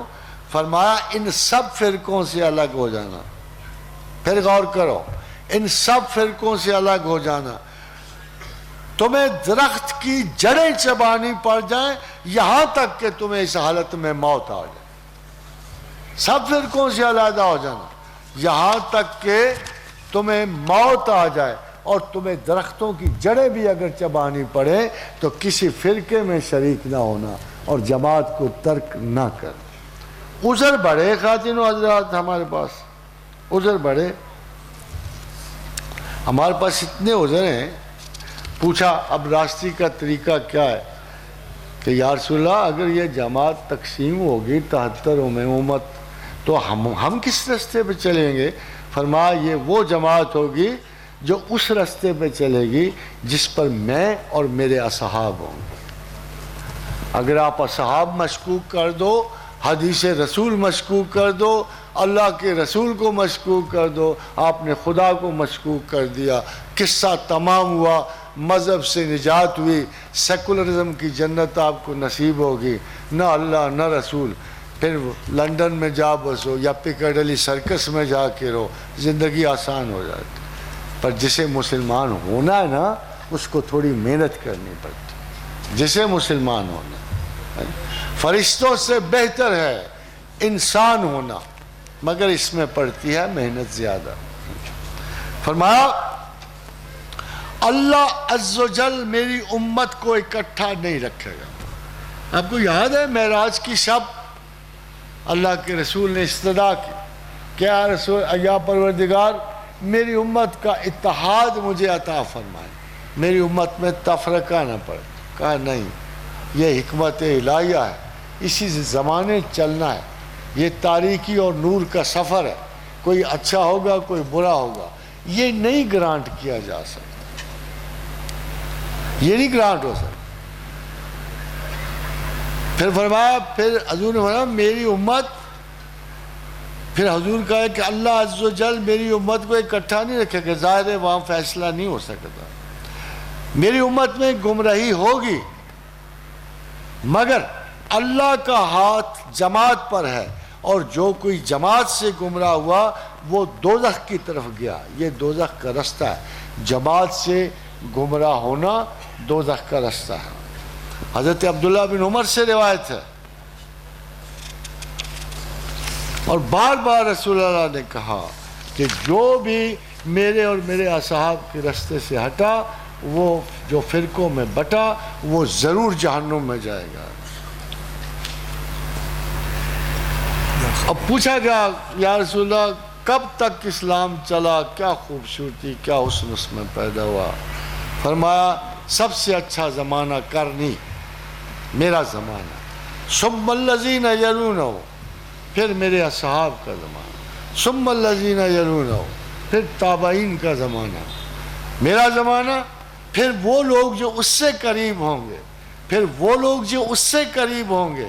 اس کے بعد ایک ایسی قوم پیدا ہوگی، اور میں قسم اٹھا کہتا ہوں اس قوم کو آج کل آپ دیکھ رہے ہو، ایسی قوم پیدا ہوگی جس کی گواہی قسم سے پہلے زبان پہ آ جایا کرے گی، اور قسم گواہی سے پہلے، یعنی ان کے کسی لفظ کا اعتبار نہیں ہوگا، کسی بات میں، وہ ہر بات میں بے یقینی، جال سازی، دھوکہ اور فریب سے کام نہیں۔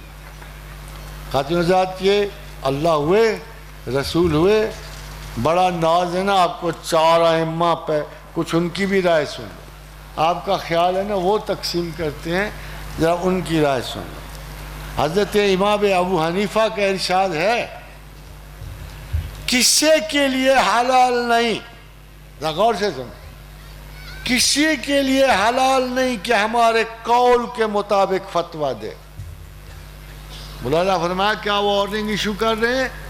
امام اعظم ابو حنیفہ فرما رہے ہیں کہ کسی کے لیے حلال نہیں کہ وہ ہمارے قول کے مطابق فتویٰ دے جب تک اسے معلوم نہ ہو کہ ہمارے قول کا ماخذ کیا ہے، کیا وہ قرآن و حدیث سے ہے؟ آپ کا خیال کا ماخذ کا مطلب ہے۔ فرمایا آپ سے پوچھا گیا الانتقاء فی الفضائل الثلاثہ میں پوچھا گیا کہ جب آپ کی بات کتاب اللہ کے خلاف ہو، فرمایا کتاب اللہ کے سامنے میری بات چھوڑ دو۔ ابو حنیفہ کہہ رہے ہیں پوچھا گیا جب آپ کی بات حدیث رسول کے خلاف ہو، فرمایا حدیث رسول کے سامنے میری بات چھوڑ دو۔ فرمایا پوچھا گیا جب آپ کی بات قول اصحاب کرام کے خلاف ہو، فرمایا قول اصحاب کے خلاف میری بات چھوڑ دو۔ جس بات پہ اصحاب کا اجماع ہو جائے، ابو حنیفہ جو آپ کے سب سے بڑے جورسٹ ہیں، بڑی وضاحت سے کہہ رہے ہیں کہ اگر یہ تین باتیں میرے خلاف ہوں، کتاب اللہ، رسول اللہ اور اصحاب رسول کا اجماع ہو، تو میری بات چھوڑ دو، انہی کو اختیار کرو۔ آپ کا فرمان ہے میری تقلید نہ کرو، نہ مالک کی کرو، تم وہیں سے احکام حاصل کرو جہاں سے ہم حاصل کرتے ہیں، یعنی قرآن و حدیث۔ عجیب مشورہ ہے، آپ کو پیر پیغمبر مشورہ دیتے ہیں، جب تک ہماری بات نہیں ہوگی دروازہ ہی نہیں کھلے گا جنت کا۔ وہ ٹھیکیدار جگہ جگہ بڑھے۔ میرا تو خیال ہے جیسے بہت سارے لوگوں نے نا ادھر ٹریفک کے دوسرے تیسرے ٹھیکے لیے ہوتے ہیں، وہ جنت کے رستے میں میرے خیال کچھ تھوڑی ہے، کم ہے۔ آپ کو پتا ہے سلۃ من الاولین و سلۃ من الاخرین، تو پارکنگ کم ہے، تو سارے پیر فقیر ادھر ٹھیکے پہ ہوتے ہیں کہ ہمارے پاس سے نہیں ہو کے جاؤ گے نا تو کوئی راستہ نہیں ملے گا۔ اب تو یہ ابو حنیفہ حضرت مالک بن انس کی سن لیجیے۔ امام مالک بھی تو ایک فرقے کے تو نہیں، ایک اسکول آف تھاٹ کے سربراہ ہیں نا، ہمارے امام ہیں نا۔ میں حنفی بھی ہوں، مالکی بھی ہوں، شافعی بھی ہوں، اگر میں اہل جماعت میں سے ہوں تو فرماتے امام مالک کہتے ہیں میں انسان ہوں، میں غلطی پر ہو سکتا ہوں، میں کبھی صحیح بھی ہوتا ہوں، لہذا تم میری رائے کو دیکھ لیا کرو۔ یعنی امام بولتا ہے کہ بند کر کے نہ قبول کرنا میری رائے کو دیکھ لیا کرو، جو کتاب و سنت کے موافق ہو وہ قبول کر لو، جو غیر موافق ہو اسے ترک کر۔ یہ امام مالک فرما رہے ہیں۔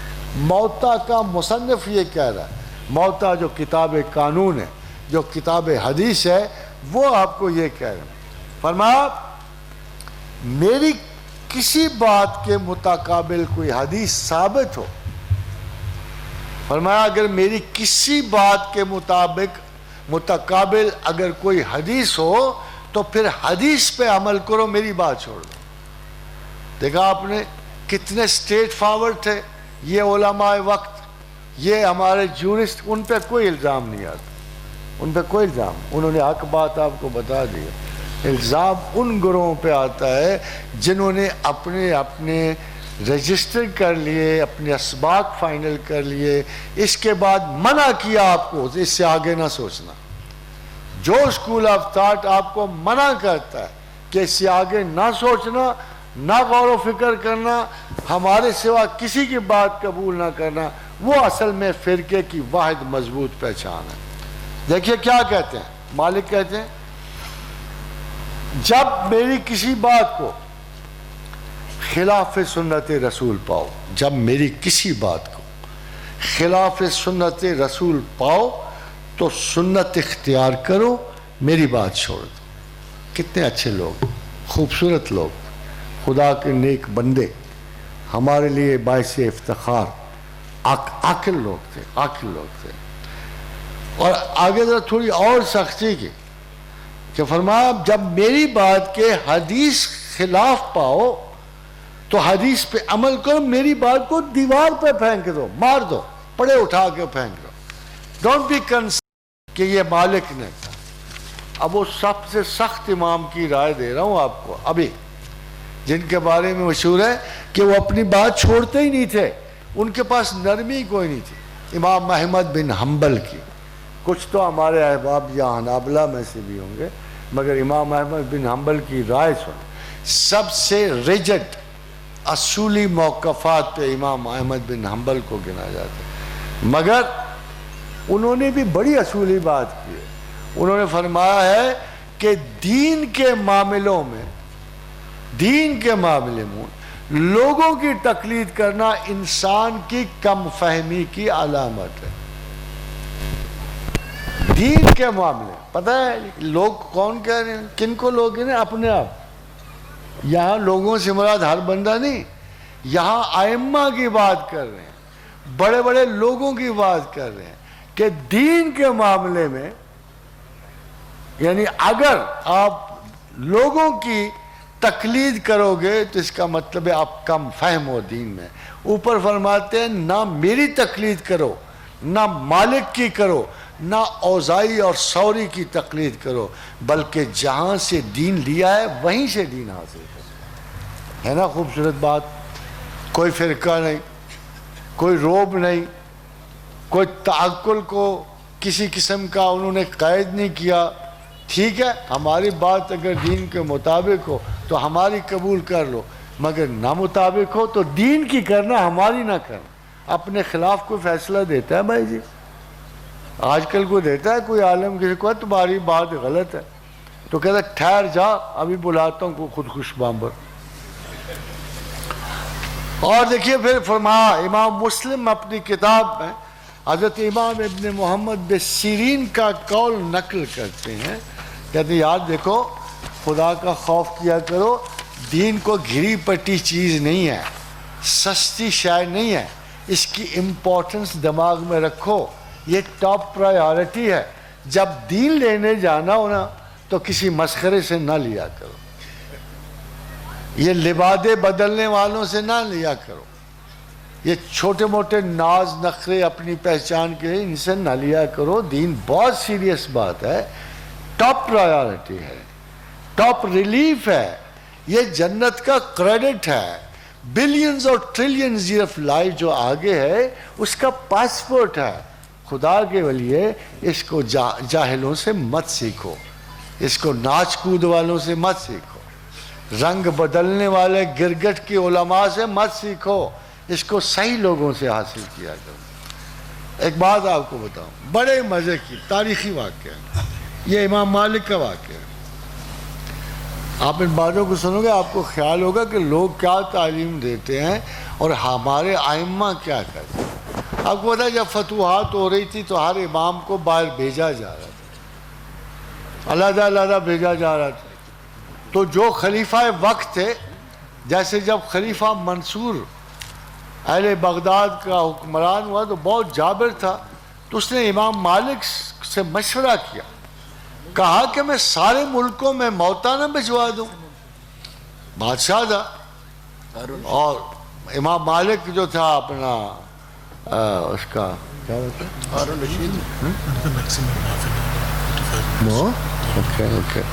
تو فرمایا امام مالک نے کو کہا کہ میں موتا اٹھا کے سارے ملکوں کو بھجوا دیتا ہوں اور ساتھ لکھ دیتا ہوں کہ تمام امت مسلمہ کا قانون موتا سے ہی اخذ کیا جائے گا. جواب بڑا خوبصورت ہے, یہ ذرا جواب امام مالک کا سن لیجیے. فرمایا اصحاب رسول صلی اللہ علیہ وآلہ وسلم بہت سارے ملکوں کے اندر بکھر گئے ہیں, ہر قوم ان کے علم سے وہ چیز لے چکی ہے جو اصحاب کرام سے پہنچی تھی. یعنی باقی صحاب بھی تو گئے ہوں گے, تو جہاں جہاں گئے ہوں گے اصحاب کا نجوم ستاروں کی طرح رہنمائی کی ہوگی انہوں نے, تو کچھ لوگ ان علوم کو ان سے لے چکے ہیں. اے امیر المومنین ایسا مت کیجئے. بظاہر تو اگر کسی امام کو یہاں کہا جائے کہ بھائی جی آئیے آپ جبرن قہرن آپ کا فتویٰ سارے ملک پہ لگا دیتے ہیں, آپ ہی کو فقیہ اعظم مقرر کر دیتے ہیں, مفتی اعظم بھی آپ کو, کیسی خوشی نصیب ہوگی. مگر یہاں جو وقت کا سب سے بڑا امام ہے, موتا کا مالک ہے, کتاب و قانون کا لکھنے والا ہے, اور جس کے لیے پروبیبل ہے کہ نئے نئے لوگ مسلمان ہو رہے ہیں, چلو موتا بھیج کر ان سے وہ کہتا ہے امیر المومنین ایسا مت کیجئے. اس سے قبل لوگوں کے ہاں اقوال پہنچے ہوئے ہیں, ان کو احادیث اور روایات ملی ہوئی ہیں. اصحاب رسول اور دیگر اہل علم کے اختلاف سے ہر قوم کو جو چیز پہنچی وہ اس کو لے چکے, معمول بنا کر بطور دین اختیار کر چکے ہیں. اب لوگ جس بات کے قائل ہو چکے ہیں اس کو ہٹانا بڑی مضر بات ہے, شریر بات ہے. اب لوگوں کو ان کے حال پہ چھوڑ دیجئے. ہر ملک کے لوگوں نے اب جو کچھ اختیار کیا ہے اسی پہ ان کو رہنے دیجئے. اب ان کی تنبیاں نیچے نہ اتروائیے, ہے نا, ان کے پانچے نہ سکڑوائیے, ان کی مونچھیں نہ کتروائیے. اب ان کو یہ جبر کا جو ہے آپ کا رویہ اب اختیار نہ کیجیے. خواتین و حضرات, ایک خواجہ میر علی کی ایک بات مجھے, وہ آخری لٹریٹ مسٹیک تھے, ان کی رائے میں بڑا حسن ہے. دل نہیں چاہا کہ اس کے اختتام سے پہلے میں ان کو کوٹ نہ کروں، فرمایا کہ ان امور کے بیان میں جن کا جاننا ضروری ہے واضح ہو کہ تفسیر کے تمام طریقوں میں سے اول درجہ، بڑی انقلابی بات ہے، اول درجہ تفسیر القرآن بالقرآن ہے، یعنی سب سے پہلے قرآن کی وضاحت قرآن سے طلب کیجیے۔ اگر قرآن نے ایک بات ایک جگہ کہی ہے، جیسے معتزلہ نے کیا یا ماتریدیہ نے کہا یا جہمیہ نے کیا، ایسے نہ کیجیے، ایک آیت سے استنباط نہ کیجیے، پہلے پورا قرآن تو پڑھ لیجیے۔ مختصر یہ کہنا ہے امام کا، خواجہ میر علی کا کہنا یہ ہے کہ یار پہلے پورا قرآن تو پڑھ لو نا۔ اگر ایک آیت آئی ہے، سپلیمنٹ آیتیں آئی ہوں گی، آگے آیات ہوئیں گی، پورا ادراک ایک موضوع پہ آیات قرآنی سے کر لو، پھر ان کے بارے میں رائے دینا۔ The first degree of the understanding of Quran is with Quran، قرآن کی تفسیر بالقرآن۔ اس کے بعد کیونکہ ان القرآن یفسرہ بعضہ بعضا، ایک قرآن ایسی کتاب ہے کہ اس کی ایک آیت دوسری آیت کی تفسیر کرتی ہے، ایک حصہ دوسرے حصے پہ دلالت ہے، اس کی محکمات متشابہات پہ دال ہے، اور متشابہات زمانوں پہ آ کے دلیل دیتی ہیں قرآن کے بارے میں۔ دوسرا درجہ ہے تفسیر بالسنہ،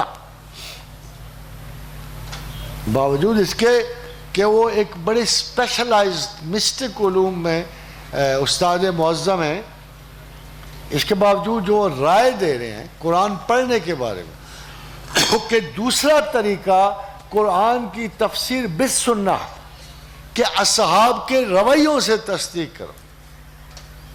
اگر آپ کو پتہ لگے یہ ہے تو آپ کوشش کرو کسی سے پوچھو کہ جب یہ حکم آیا تھا اصحاب نے کیسے لی۔ چھوٹی سی آپ کو بات بتاتا ہوں، جب یہ آیت اتری کہ پروردگار نے صفائی پہ اتاری کہ خدا توبہ کرنا، یحب التوابین و یحب المتطہرین، کہ خدا توبہ کرنے والوں سے محبت رکھتا ہے اور پاک رہنے والوں سے محبت رکھتا ہے۔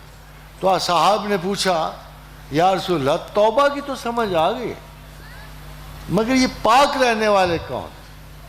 تو اگر آپ کے سامنے بھی یہ لفظ پاک میں رکھ دوں تو بڑی مشکل سے پتہ کہ کیا پاکیزگی کا معیار ہے، مگر رسول اکرم صلی اللہ علیہ وسلم نے اصحاب کو جو بتایا کہ پاکیزگی کا مطلب ہے جو آپ ڈھیلے کے بعد آب دست لیتے ہیں، کہ جب آپ گئے، چونکہ اس وقت جو رواج تھا، رویہ تھا، باہر گئے، آپ نے ایبلیوشن کی، تو پاک وہ لوگ ہیں جو اس ایبلیوشن سے پوری طرح سیٹسفائی نہیں ہوئے اور گھر آ کے انہوں نے پانی سے وضو کیا، اے لٹل ایکسٹرا کلین، تو آپ کے لیے قابل قبول ہو گیا۔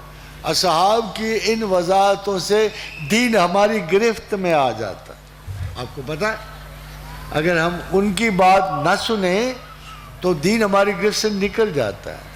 اگر میں طاہرین کا یا متطہرین کا ترجمہ لنگوسٹیکلی کروں، زبان کے لحاظ سے کروں، تو مجھے پاکیزگی کے ہولناک خواب آنے شروع ہو جائیں، مگر یہ جو ایک نیچرل بتایا ہے کہ any body who wishes to be more clean وہ طاہر ہے، وہ غیر معمولی کنڈیشن نہیں ہے، معمولی سی بات ہے کہ اگر آپ اپنے آپ کو زیادہ صاف رکھنا چاہو۔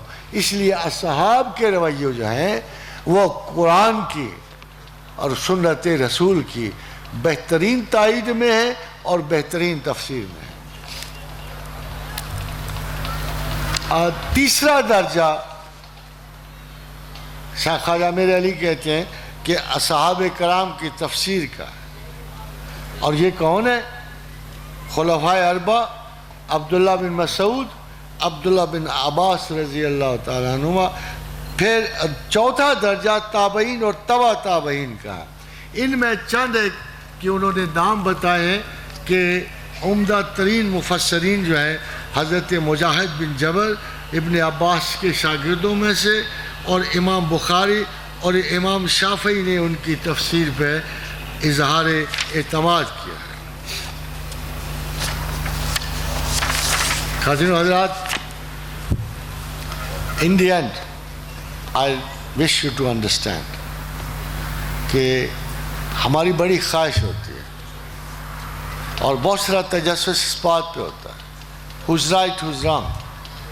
میرا بھی تجسس تھا, مگر جب ایک فرقوں کو اختیار کرنے کے بعد پھر آپ کا سفر شروع ہو جاتا ہے, who's right, who's wrong. مگر اگر آپ غور کرو تو فرقہ بذات خود آپ کو اس کوشچن میں ڈال دیتا ہے کہ who's right, who's wrong. تو ایک فول پروف طریقہ جو اللہ نے, اس کے رسول نے ہمیں بتایا ہے, ہماری ڈیکلریشن بتائی کہ اگر میں کسی کو کہہ دوں کہ میں مسلمان ہوں تو مجھے یہ غم نہیں رہے گا, مجھے یہ فکر نہیں رہے گی کہ میں نے کسی کو غلط بتایا. مجھے پورا یقین ہوگا کہ میں نے اسلام قبول کیا ہے اور میں مسلمان ہوں, میں مومن نہیں ہوں. یہ یاد رکھیں, مومن نہیں ہوں. مومن ایک غیاب کی کیفیت ہے, ایک چھپی ڈھکی حقیقت ہے, اس کا اکتشاف بندوں کو نہیں ہو سکتا. اسی لیے جب حضرت سعد نے بن ابی وقاص نے جب اپنے ایک بھائی کی تعریف کی مال غنیمت میں اور چاہا کہ رسول اللہ اس کو زیادہ مال دے دیں, اور فرمایا یا رسول اللہ میرا یہ بھائی مومن ہے, فرمایا بل مسلمن, نہیں سعد یہ مسلم ہے. اسی طرح قرآن حکیم میں خادین و حضرات, قرآن حکیم میں بدو آئے, بڑے ناز سے آئے, بڑے روب سے آئے, کہا یا رسول اللہ ہم تو مومن ہوئے, ہم نے تو اسلام قبول کیا, آپ پر کتنا احسان کیا. تو قرآن حکیم نے نازل فرمائی آئے, اور وہ بے وقوفو تم نے نہیں ہم پہ احسان, ہم نے, اللہ اور رسول نے تم پہ احسان کیا, اور فرمایا تم مومن نہیں ہو. اسلام ایمان کا آغاز سفر ہے. اسلام اس جد و جہد کا نام ہے جو سچائی کو اختیار کرنے کے لیے جس کا پہلا قدم آپ اسلام میں اٹھاتے ہو. ایک رستہ ہے, اسلام ایک رستہ ہے, اور اس رستے پہ پہلا قدم خدا کی شعور, اس کی وحدانیت کے شعور, اس کی محبت, ہمسائیگی اور قرب کے لیے جو پہلا قدم اٹھتا ہے اس کو ہم اسلام کہتے ہیں. اور جو آخری قدم ہوتا ہے وہ ایمان کا ہوتا ہے. ہم میں سے کون سلامت لے جاتا ہے, کون رستے میں گر جاتا ہے, مگر ایک بات رسول اللہ صلی اللہ علیہ وسلم کی یاد رکھیے, وہ شخص جو اجماع سے علیحدہ ہوا, جو اپنے لشکر سے علیحدہ ہوا, جو وہ بھیڑ بکریوں کے اس ریوڑ کی طرح ہے جس سے جب کوئی بھیڑ جدا ہوتی ہے تو بھیڑیے طاق میں ہوتے ہیں, وہ ریوڑ کو نہیں کھا سکتے, اس اکیلی بھیڑ کو شیاطین اٹھا کے لے جاتے ہیں. گریز کیجئے اس مرحلے سے. اور جیسے میں نے کہا کہ میں اگر آپ کو اپنی بات بتاؤں, جب سے میں نے یہ آیات پڑھی, جب سے یہ حدیث پڑھی, جب سے یہ تفاسیر ائمہ پڑھی, آپ یقین کرو مجھے فرقوں سے اتنا ہی خوف آتا ہے جیسے کسی صحت مند بندے کو کوڑی سے خوف آتا ہے. وما علینا الا البلاغ. ایک دو سوال ہلکے پھلکے, پھر ہمارا مطبخ تیار ہے, قریباً کھانا پینا بالکل ریڈی ہے. آپ کو آواز دی جائے گی, بہتر ہے احترام سے جائیے, دوڑ کے نہ جائیے, ورنہ فرقے ہو کے نہ جائیے, اجتماع خیر سے جائیے, خیر سے انشاءاللہ. اب لوگوں نے اگر کویسچنس لکھ لیے میں تو بھیج دیں اوپر.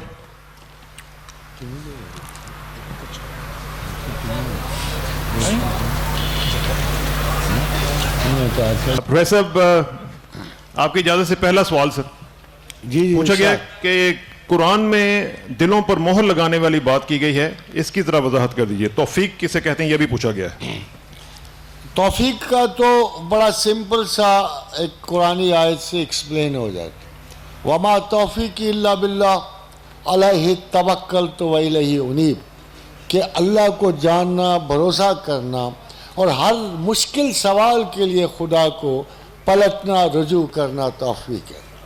اگر آپ کسی کرٹیکل انڈرسٹینڈنگ میں اگر آپ خدا کو نہیں پلٹ رہے ہو، نہیں جا رہے ہو، تو اس کا مطلب ہے یہ ہے کہ آپ کو توفیق الہیہ نصیب نہیں ہے۔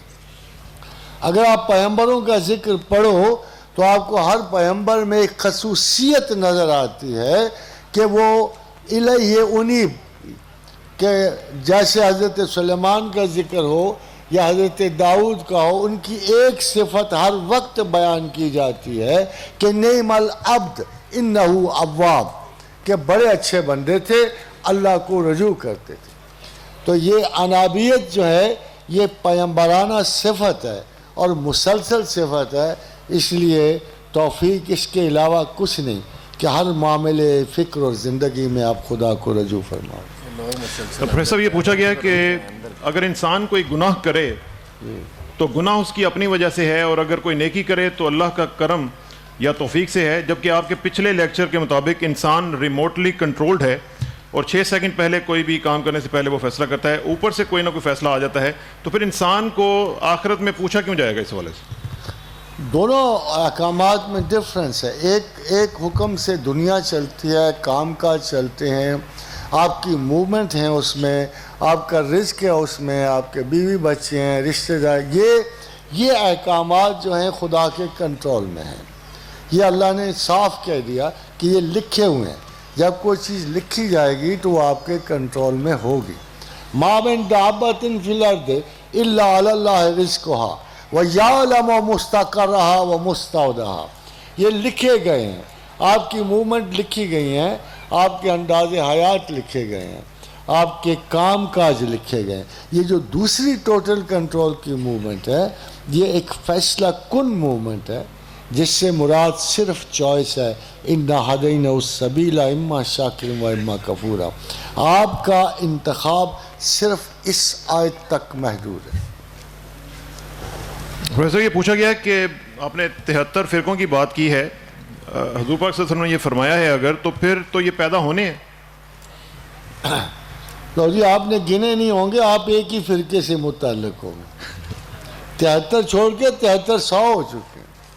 اگر آپ وہ فرقے گنے کہ جو میں نے آپ سے کہا 73 کی ٹرم اس لیے نہیں استعمال ہوئی، جیسے آپ فرض کرو 5 10 15 20 لوگ جمع اور آپ وہاں سے گزرے اور آپ کے ہوتے 100 بندہ جمع سے، تو وہ 100 بندہ ایگزیکٹ نہیں ہوتا۔ اسی طرح عربی محاورے میں بھی 71 72 73 کا یہ مطلب نہیں کہ وہ گنے اتنے ہیں، بلکہ اس کا مطلب یہ ہے کہ اگر یہود میں 71 ہوئے ہیں تو عیسائیوں میں 72 ہوں گے، اور اگر عیسائیوں میں 72 ہیں تو ہمارے 73 ہوں گے۔ مطلب یہ ہے کہ مسلمانوں کے گروہ سب سے زیادہ ہوں گے، مسلمانوں میں فرقے سب سے زیادہ، کہیں سے داعش پھوٹے گا، کہیں سے فلاں صاحب آئیں گے، کہیں سے یہ صاحب آئیں گے۔ یہ سارے فرقے موسمی ہیں، وقت کے ساتھ ساتھ ابھرتے ہیں۔ اس لیے جب خوارج کی بات ہوئی تو حضرت ابن عباس نے کہا کہ خوارج ایک گروہ نہیں ہے، ایک فرقہ نہیں ہے، یہ وقت کے ساتھ ساتھ نکلتے رہیں گے، اور سب سے آخری گروہ خوارج جو ہے دجال کے ساتھ نکلے گا۔ پروفیسر یہ امریکہ سے ایک سوال بھیجا گیا ہے طلحہ آصف صاحب نے، وہ کہتے ہیں کہ how to get attached with اللہ سبحانہ و تعالیٰ، اور انہوں نے اپنے نام کی تسبیح بھی پوچھی ہے۔ ظاہر ہے وہ تسبیح تو ان کو دے دیں گے، but the only way to get attach is to feel sincere about him, بس you must feel sincere about him. اس ذرہ اخلاص کو ڈھونڈو جو آپ کے نہاں خانہ دل میں، عزلت گزینی تنہائی میں تھوڑا سا غم خدا کے حضور کے لیے پیدا کر، وہی بس آپ اللہ کو چاہیے۔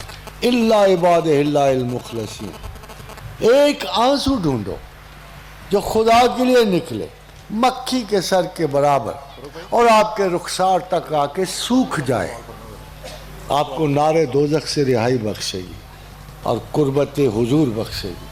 وہ بڑے ڈرامے نہیں چاہیے اللہ کو، اس کے لیے غلاف نہیں چاہیے، کوئی ایسی اس کو آراستگی نہیں چاہیے، وہ تو بہت سادگی کو اپریشیٹ کرنے والا ہے، محبت کو، سادگی کو. اس کی فطرت میں پیچیدگی نہیں ہے، بھلا آپ میں کیوں پیچیدگی پسند کرے گا؟ وہ اوٹ پٹانگ ناچوں میں نہیں ملتا، جلالیہ اور شکریہ میں نہیں ملتا، وہ سیدھے سادے لوگوں کو ملتا، سیدھی سادی آرزو میں ملتا.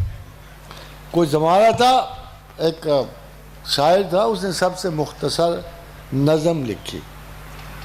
تو لوگ کہتے ہیں یار باوجود اس کے کہ بہت ہی مختصر ہے ٹو دی پوائنٹ کہ سدھی جی او کڑی سی تے ایویں جسن وال، بس نظم ختم. تو آپ کو ایسا ہی ہونا پڑے گا. ہے جی پروفیسر صاحب یہ جی آپ کنٹینیو کریں گے؟ اچھا یہ پروفیسر صاحب سواتی صاحب نے، اعظم سواتی صاحب نے سوال کیا ہے، کہتے ہیں کہ آج فرقوں کی پہچان ان کے کپڑوں اور پگڑی سے منسوب ہے، جبکہ آپ کے چاہنے والے ہاتھ میں تسبیح رکھتے ہیں. نہ پگڑی بذات خود حرام ہے اور نہ ہی تسبیح. ہم ریکنسائل اس تفریق اور خاص پہچان کو کیسے کریں گے؟ کہیں فرقہ تو نہیں بن جائے گا؟ ہے نا بغل میں چوری.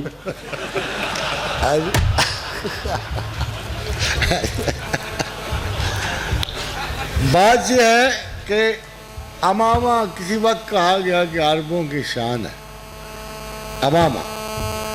ہم کہتے ہیں اب جون سی مرضی پگڑی بدل، مگر یہ کہا کہ ہر آدمی کو ایک ہی پگڑی پسند آئے، ایک ہی انداز پسند آئے. ہم تو فرقہ اس کو کہتے ہیں جو ایک ایک انداز پہ سختی سے گرفت کرتے ہیں. ہم سمجھتے ہیں کہ اگر ایک بل کم ہو گیا، ایک بل کم ہو جائے تو فرقے سے نکل جاؤ گے. راہ اس غریب کی یہ تسبیح، اس غریب کی اور ذرا اٹھا کے دے، وہ کالی ہے، کسی نے وہ پکڑی، کسی نے کوئی تسبیح کی خصت نہیں ہے ہمیں. ہم تو یہ آسانی ہے. سنیے تسبیح کی کوئی ضرورت نہیں. اگر آپ اسماء الہیہ کو اوقات پر تقسیم کر سکیں تو آپ کی کوئی ضرورت نہیں آپ کو تسبیح. اگر آپ نے اسم ذات سے اس کو یاد کرنا، کوئی ضرورت نہیں تسبیح کی. اللہ اللہ کہتے ہوئے آپ کو تسبیح کی ضرورت نہیں. یہ ان کے ساتھ ہے جیسے فرض کرو میں آپ کو مختصراً بغیر کسی اس کے بتا دوں کہ میں نے کم سے کم 150 تسبیح پڑھنی ہوتی دن میں. میں جب 150 تسبیح کو پلٹنا چاہتا ہوں، اگر میں نہ پڑھوں تو ایک تسبیح چلتے چلتے پھر میری رات گئی، دن گئی، پھر اتنا بیزار ہوتی ہے. تو میں کچھ اچھے ناموں سے اللہ کو یاد کرتا ہوں. وہ اچھے اور خوبصورت نام صرف محبت اور پیار سے. بس ظاہر ہے کہ وہ کیا کہتے ہیں، مصرع بھی ہے، شاعری بھی ہے کہ تو جس طرح سے بھی لباس پہن، بہر طرزے کے خواہی جامہ بار پوش، من انداز قدت رامی شناسم. اللہ کو اس میں رحمان و رحیم ہو، حتیٰ کہ اس میں قہار و جبار ہو، مجھے اس میں بھی حسن نظر آتا ہے. تو جب میں نے یہ سارے اسماء کی تلاوت کرنی ہو تو مجھے یہ صرف آسانی ہے. جیسے آسٹریلینز کو تسبیح چاہیے بھیڑیں گرنے کے لیے، ہم نے لے لی نا ان سے، وہ بھی ہمیں اس کام میں آسانی تھی، ہم نے وہ ان سے لے لی. تو یہ آسانی کے لیے، نہ یہ کوئی لازم ہے، نہ کوئی ایٹرنل ہے، نہ ہمارے سارے لوگ تسبیح رکھتے ہیں. بعض لوگ زبانی کرتے ہیں. اللہ کے رسول صلی اللہ علیہ وسلم کے حدیث مبارکہ ہے کہ حضور بعض اوقات انگلیوں پہ 70 مرتبہ تسبیح کیا کرتے ہیں. خاص طور پہ جو ان کا استغفار ہمارے پاس آیا کہ رب اغفر لی وتب علی انک انت التواب الرحیم. تو اصحاب کہتے ہیں کہ ہم نے ان کو 70 مرتبہ گنتے دیکھا. یہ تو کوئی شے نہیں ہے، اس سے ہماری کوئی چیز نہیں ہے، نہ تو ہم اس کو آگے رکھ کے اسے سجدہ کرتے ہیں. This a minor use facility for remembering God and change over. اس کے علاوہ کچھ نہیں.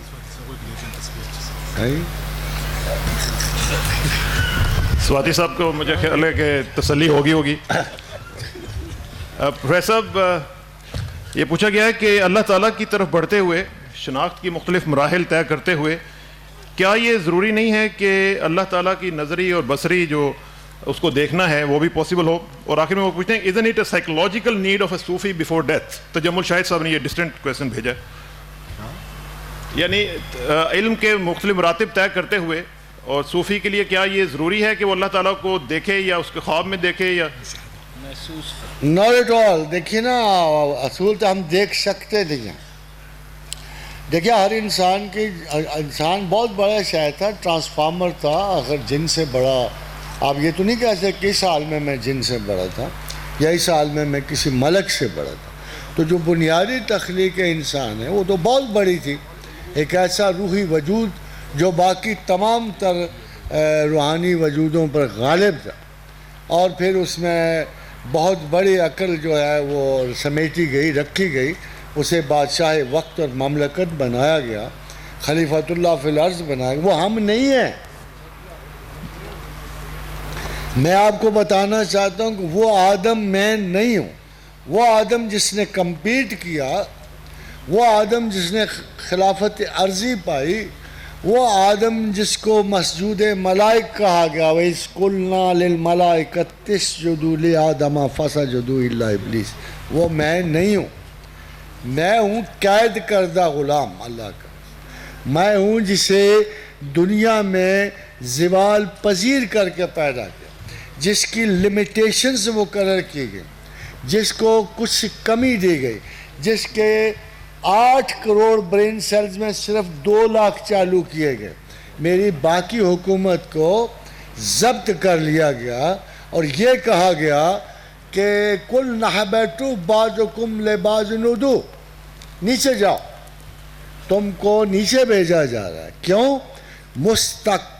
بعض کے تم بعض دشمن ٹھہرو گے. مستقر و متاع الی حین, ایک کیمپ تمہارے لیے تیار کیا گیا ہے, یہاں ٹھہرو, تھوڑا سا تمہارا فائدہ ہے. اب خدا کے حضور سے ہم نکلے ہوئے ہیں, حضور یزداں سے, اس کے ویژن سے ہم نکلے ہوئے ہیں. جہاں جو سب سے بڑی سزا رکھی گئی, سب سے بڑی, وہ اس کی ویژن پہ پابندی تھی. Now it's impossible کہ ہم خدا کو دیکھ سکیں. ہماری آنکھ میں طاقت نہیں ہے, ہماری آنکھ میں فرشتہ دیکھنے کی بھی طاقت نہیں ہے.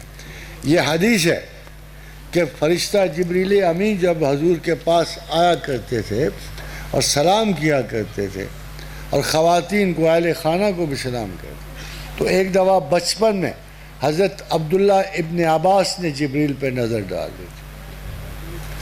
اور یہ محدثین یہ لکھتے ہیں کہ عمر آخر میں ابن عباس بالکل اندھے ہو گئے تھے. اس کی وجہ وہ جبریل پہ نظر ڈالنا. ہماری نظری قیود اور حدود جو ہے احاطہ ہے, یعنی روحانیت یا ان شعاعی وجود کا احاطہ نہیں کر سکتے.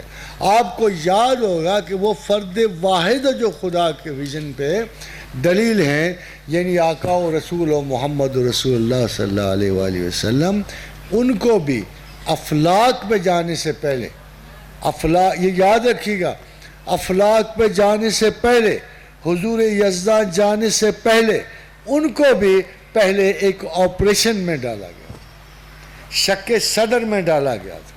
اور حضور نے فرمایا میرا دل ایمان و حکمت سے بھرا گیا, اور میرے دل سے وہ چیز نکال لی گئی جو اللہ کو نہیں دیکھ سکتی تھی. پھر اس کے بعد, اس شرح صدر کے بعد, اسے شک صدر کے بعد حضور کو اوپر لے جایا گیا, اور انہوں نے خدا پہ رویت کی شہادت بخشی. وما علینا الا البلاغ. یہ زریز لاشاری صاحب نے پوچھا سر کہ how can we get rid of mind, intellect, which finally becomes our ego.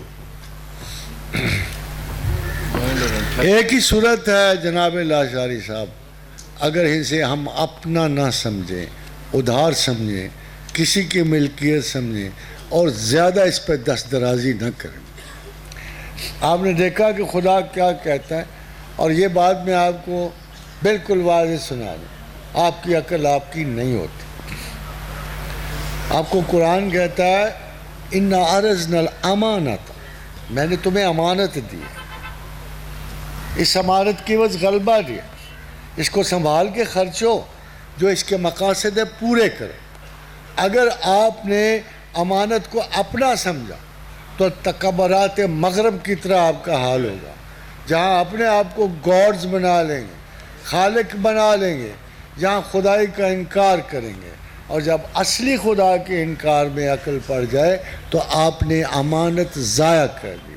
The only way to hold it, اور اس کو دور رکھنے کا طریقہ ہے اسے یاد کرایا جائے کہ اے بیوقوف تو عقل ہے، تو ہماری ملکیت نہیں ہے، اس لیے ہم تم سے ناجائز فائدہ نہیں اٹھا سکتے۔ یہ پوچھا گیا پروفیسر کہ اپنے جمہور اور جماعت کی بات کی ہے، اگر جمہور کسی خلاف شریعت قانون پر رضامند ہو جائیں تو اس صورت میں اختلاف سے کیسے بچا جائے؟ جمہور اور جماعت میں صرف ایک فرق ہے کہ جمہور خلاف فطرت خلاف مذہب کام کرتا ہوا جماعت نہیں ہو سکتا، اور جماعت وہ ہے جو مذہب کے عنوان سے جانی جاتی ہے، جو خدا اور رسول کے عنوان سے جانی جاتی ہے، جو اسلام کے پیٹرن سے پہچانی جاتی ہے، اس پہ لفظ کا اطلاق نہیں ہو سکتا۔ نہیں ہوگا۔ یہ عاصم صاحب نے پوچھا سر کہ اسلام مذہب نہیں دین ہے، اس کو ذرا واضح کر دیں۔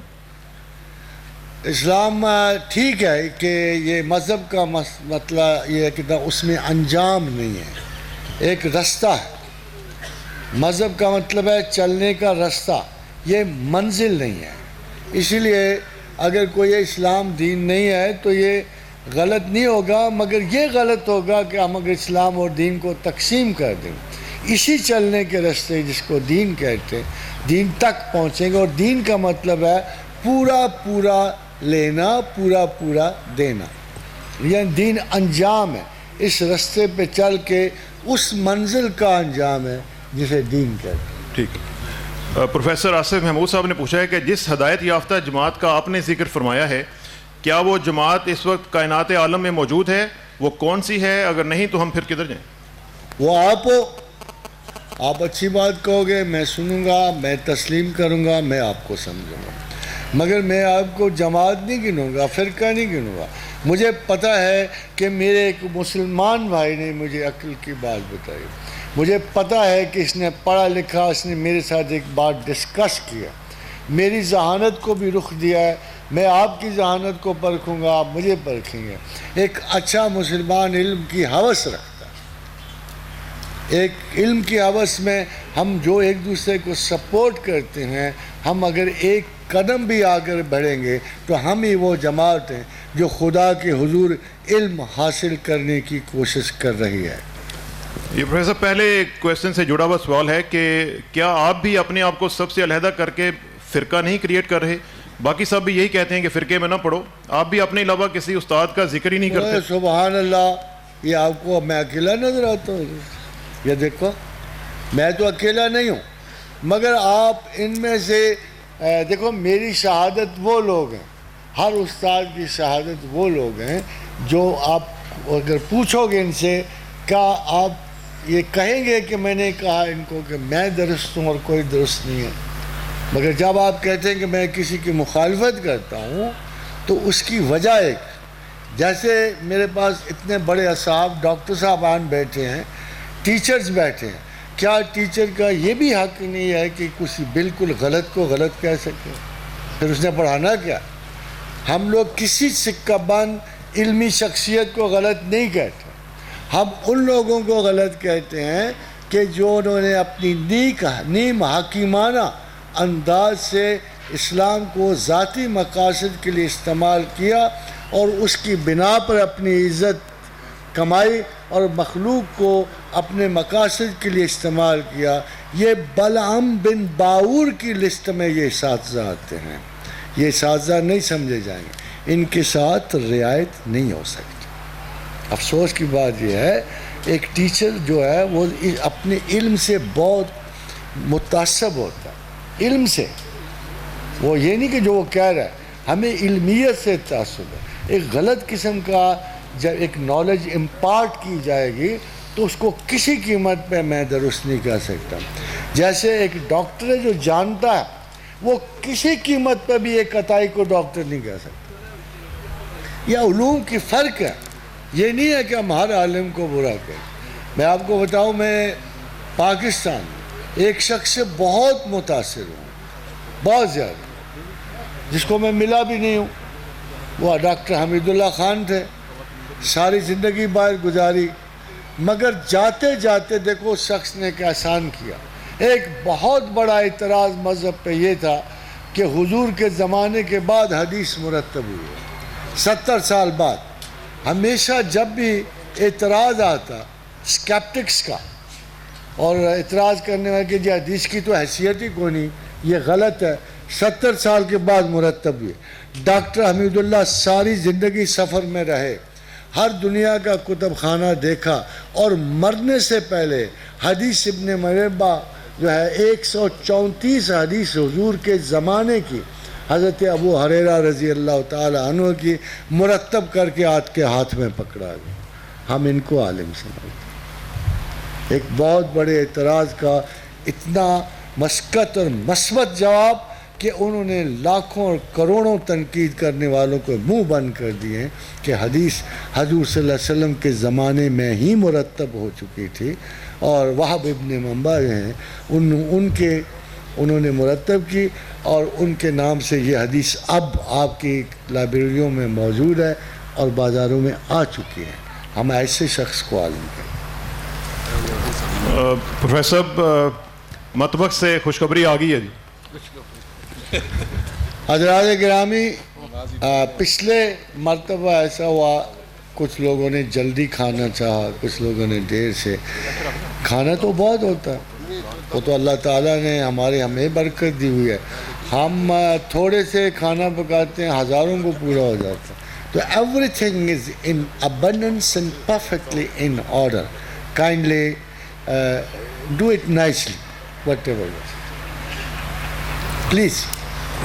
اللہ تعالیٰ آپ کو ایک اچھی خوراک سے، آپ ہمارے لیے اگر اچھی ہوئی تو دعا کر دینا، اور بری ہوئی تو بس پھر بھی صبر کر لو.